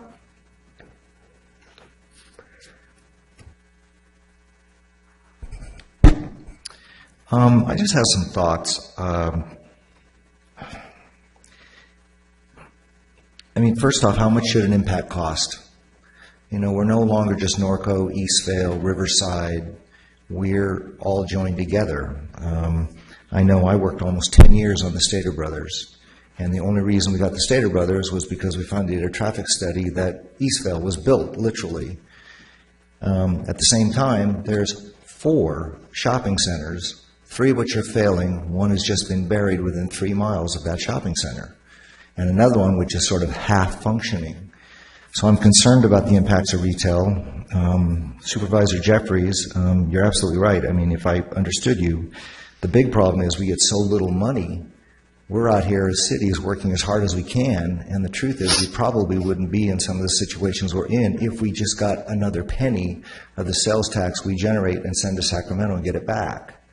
It literally, we had a record year, $8 million. We'd get $16 million if we got one more penny. One more penny. Industrial. The truth of the matter is I drove from LA this morning, 2 lanes of traffic. We're chock-a-block with trucks. All of those, whatever you want to call them, fulfillment centers, which most cities don't get the point of sale. They don't get it. There's not a lot of jobs, and they're all automating. I have a campus in my city. The primary purpose of that campus is to teach industrial centers how not to have employees. That's a fact. As you go to LA, it's chock-a-block. Literally 2 lanes of traffic. We didn't build freeways to get people in and out. We did it for trucks because we are now the central distribution center for San Pedro. That really concerns me. What happens in Moreno Valley hurts Norco. What happens in Norco can hurt Moreno Valley. We're all connected. Right now, we're generating 50,000 people in a weekend. And we're having to fight an off-ramp. 50,000 people in a weekend. 1.2 million people next year. That is going to generate a regional, we knew it going into it. So I hope in the planning we really think about the things that we're funding. Restaurants. I know there's a lot of talk about restaurants, but they don't generate any money. They are sort of like your lead item in a department store. They are the thing, that's the coffee that you really don't make any money at. That's the thing that doesn't generate a lot of money to you, but it helps you get to the hotel or whatever it is you're trying to attract. The difference between Ace Hardware and Amazon, again, no point of sale, yet your Ace Hardware, we have a little tiny auto parts store that generates huge bucks. It's shocking how much money, and yet they might have to pay $125,000. And an Amazon fulfillment center, which generates nothing, is paying almost nothing. So I'm concerned about that. Houses. The way people are building houses is they saddle these developments with CDFs and LMDs and all that stuff that all go broke. You have cities with 20 and 30 of these. They're going broke. And so what happens is you as a city have to make the choice, okay, now do we float this with the general fund monies? And ultimately you have to bring fire and police into that, which really costs a lot more money. I mean, I realize that some of these are going a little bit off, I get it, but these are the things that concern me, because I would love to say that, you know, I'm just Norco, but we're all joined at the hip. We desperately need that bridge. We desperately need to widen that road, as does Eastvale. In a catastrophic incident, how are they going to get out? We desperately need that Stater Brothers. We desperately need it because we don't get enough money from the state of California. We have homes being built all around us, which 10 years from now, those cities will not be able to afford those homes. And I don't know why people don't look at that. So I'm just concerned about the fees. At the same time, I think we should move forward with the Nexus study. I think to the point several people have said, we can change it. But to Adam's point, we need to look at the big picture. We are in this together. And I mean, sometimes I hear, gee, maybe not fund the Hamner widening project. And I'm like, well, then in a catastrophic incident, how does Eastvale get out of where they are? Because Eastvale's a little bit landlocked at this time. Those are just some of my thoughts. Again, I do want to go forward, but ultimately, why aren't we banding together and going to the state of California and saying, wait a minute, we are working our butts off to bring business, to get these people to come in, and we get a penny for every buck. It's crazy. So in a way, I'd like to see the League of Cities just maybe say, hey, we just want one more penny. One more penny. I don't know if that'll happen or if people really want to do that, but I'd like to see that. So anyway, that's all I have to say. Thank you. Thank you. Next we'll have Marietta. I just kind of want to try to frame this for a little bit, having been one of the guys along with Supervisor Tabelloni that was on here in Chuck, Washington, I believe, that had to deal with this many years ago. You know, essentially we had a problem when we told the staff, what do we need to do to solve this transportation issue? Because we were sitting in lines of cars that were miles long going nowhere. And to that end, if you try to build retail in and you have lines of cars and you can't get there, they're going to fail anyway. So the staff, what they're charged with doing is telling us what we need to do. And that, you know, everybody else has an opinion of what we should do, and they're not bad opinions because they affect different industries different ways. And so we do listen to that and figure out, okay, so what is it that your particular industry wishes that we should do as far as fees and reductions and things like that? Well, the thing that we also have to keep in mind is, okay, so whatever we do, whatever we decide to do as a policy decision-making body here is, okay, so at the end of the day, how do we make up the difference between what we're being asked to do and what we need to do? And part of that is, like the gentleman from Norco was saying, was, you know, our money is held up at the state. Our taxes go away, but they don't come back. And that's why this program is here in the first place. We pay all these gas taxes, they don't come back. We get told that we're going to pass propositions to build roads, and they don't build roads. They do something else. That's where a lot of these arguments need to go, is go up to the state and start hammering away at them about this is what you're forcing us to do, and it's affecting every industry, including the one that the state wants worst, which is providing housing. So, you know, for us, I think we need to keep our eye on the ball a little bit as to, okay, you know, if you want us to do something different, also bring me, how are we going to continue to solve the problem that we sought to solve in the first place?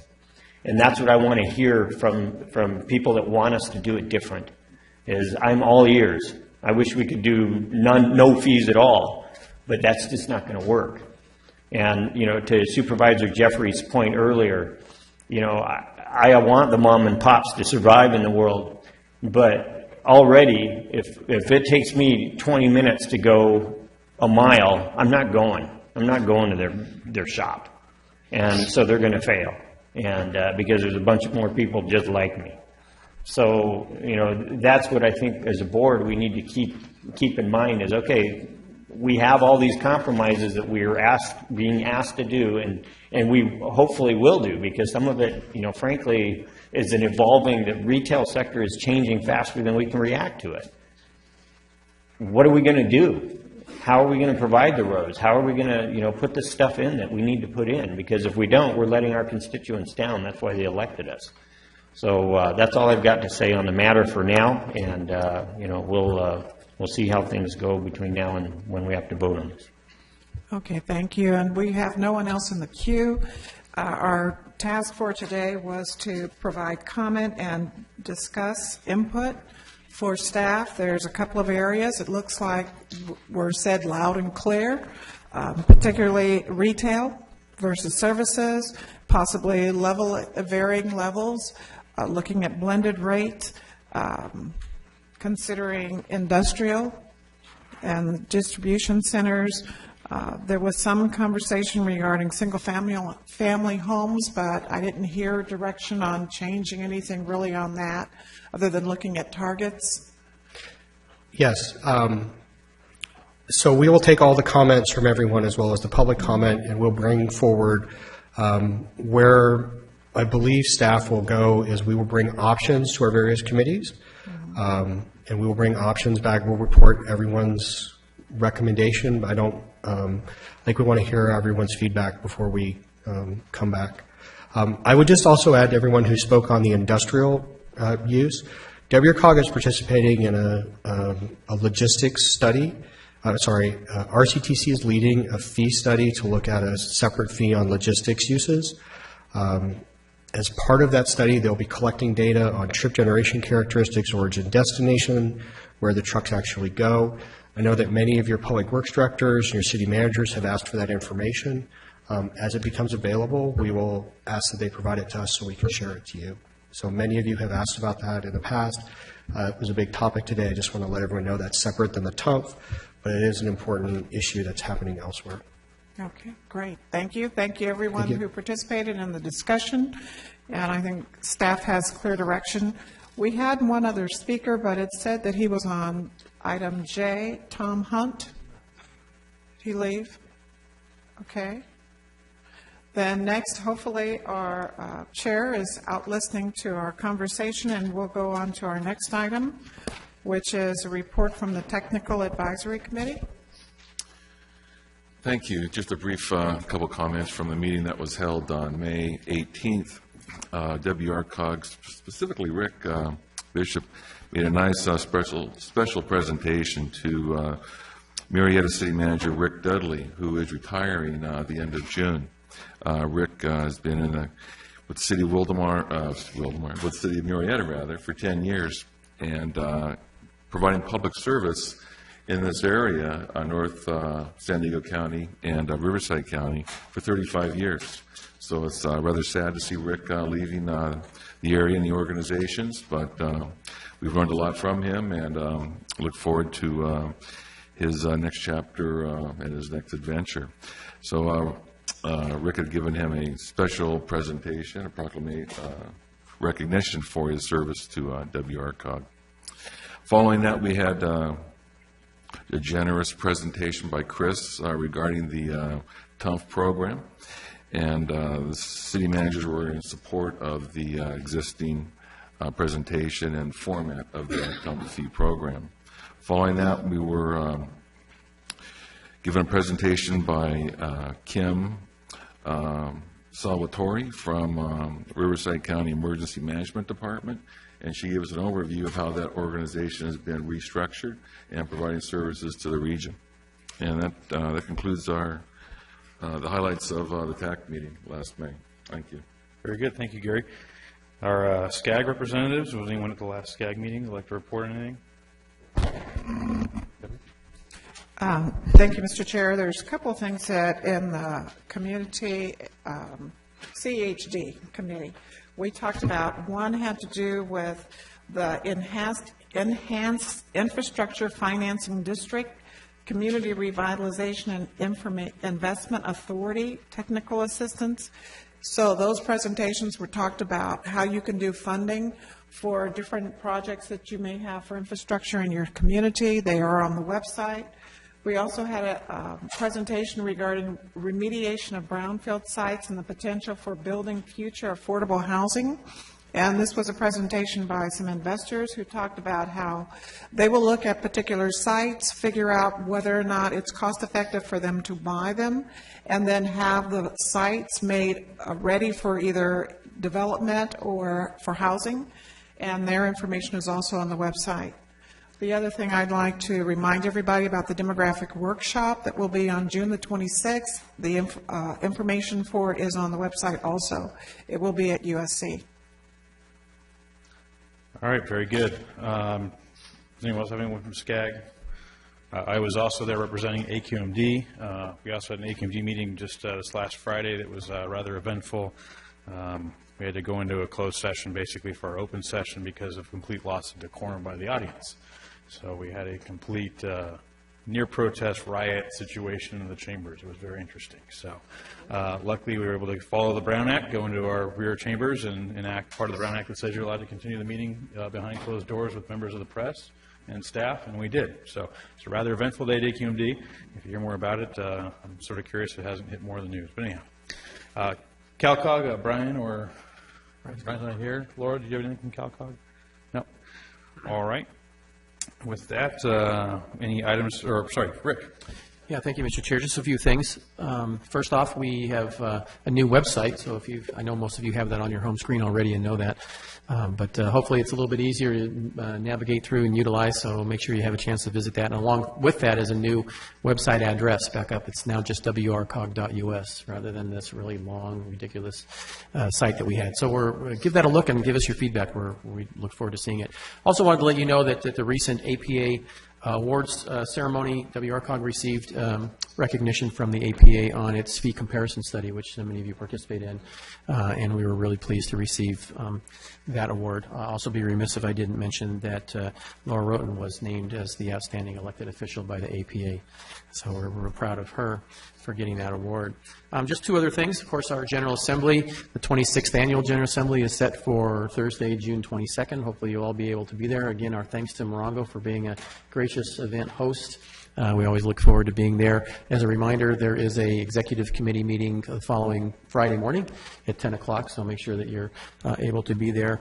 Also wanted to mention Mayor Pro Tem indicated EIFDs being presented at SCAG, and we do have a presentation from the League of Cities teed up to give to our Technical Advisory Committee sometime in the near future. So we've been trying to get that scheduled. It's just TUMF has gotten in the way of that. Lastly, I wanted to introduce Cynthia Mejia. Cynthia is still here and awake, so she can stand up for us. Cynthia was hired she was actually one of our initial WRCOG fellows and worked in the city of Corona for a great amount of time. Society did a great job training her, so we went ahead and hired her. She replaces Rebecca Manning, who I think most of you were familiar with, worked with the Riverside Chamber, then had a baby girl and decided to stay home and raise her to become a WRCOG employee in 18 years from now. So we're thrilled to have her. So that concludes my remarks. Thank you. Very good. Items for future agenda. I have Eastville in the queue.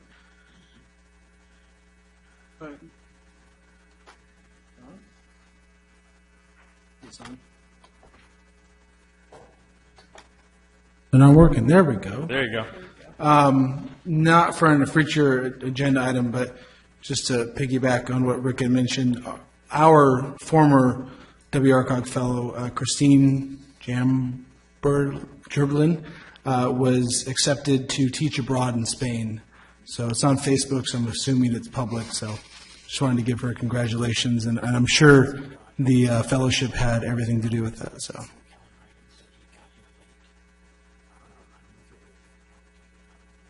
Okay. Tom Hunt, I hear you're in the audience and wanted to comment on a consent calendar item when we missed you earlier. Would you like to make a... Great. Thank you, staff. All right. Any other general announcements or future agenda items? Go ahead. Okay, so everybody look at their books that they had. Okay? So this actually was an accomplishment that was done by Prop 84 grant money and beyond money from WRCOG. So we have ordered 25,000 of these. And if any of your jurisdictions would like these books, you just need to send me an email or send Janice an email, and we can get that order off to your city. These are supposed to help the public in doing the right thing, which is what most people want to do, and accomplish some landscaping challenges and answer all of the really basic questions that a lot of people are looking for that information for. So it's a really nice book. Pam Pavella on our staff, she did an outstanding job with a lot of contributions from a lot of other people throughout the region. And it's a very nicely done, comprehensive book that any person could take a look at and understand and start doing the right thing with their landscaping and their needs and soils, plant selections, irrigation, all kinds of fabulous things. So we're happy to fulfill any order that any of our jurisdictions would like to take part in. Just shoot us an email. We'll send you some books. Awesome, thank you. Thank you. I wish I had taken this in the back with me. That would have been helpful. All right, City of Norco. I just wanted to say during the down times when Corona was speaking, I was looking at this. Just kidding. This is fantastic. You know what payback is. You know what, those 50,000 car trips, I think Silver Lake should be shut down first time. Oh, boy. Anyway, this is fantastic, and I definitely will get some of these from my account.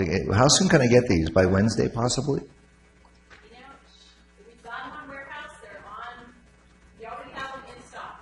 All right, great. Will do. Thank you. It's fantastic. And kidding, I'm just kidding about Corona. We love Corona. Sort of. Okay. With that, we need to go into closed session. Legal, go ahead and take us into closed session. I'll ask everybody to go ahead and step out of the room unless you're part of the closed session. Thank you.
Here we are. Okay.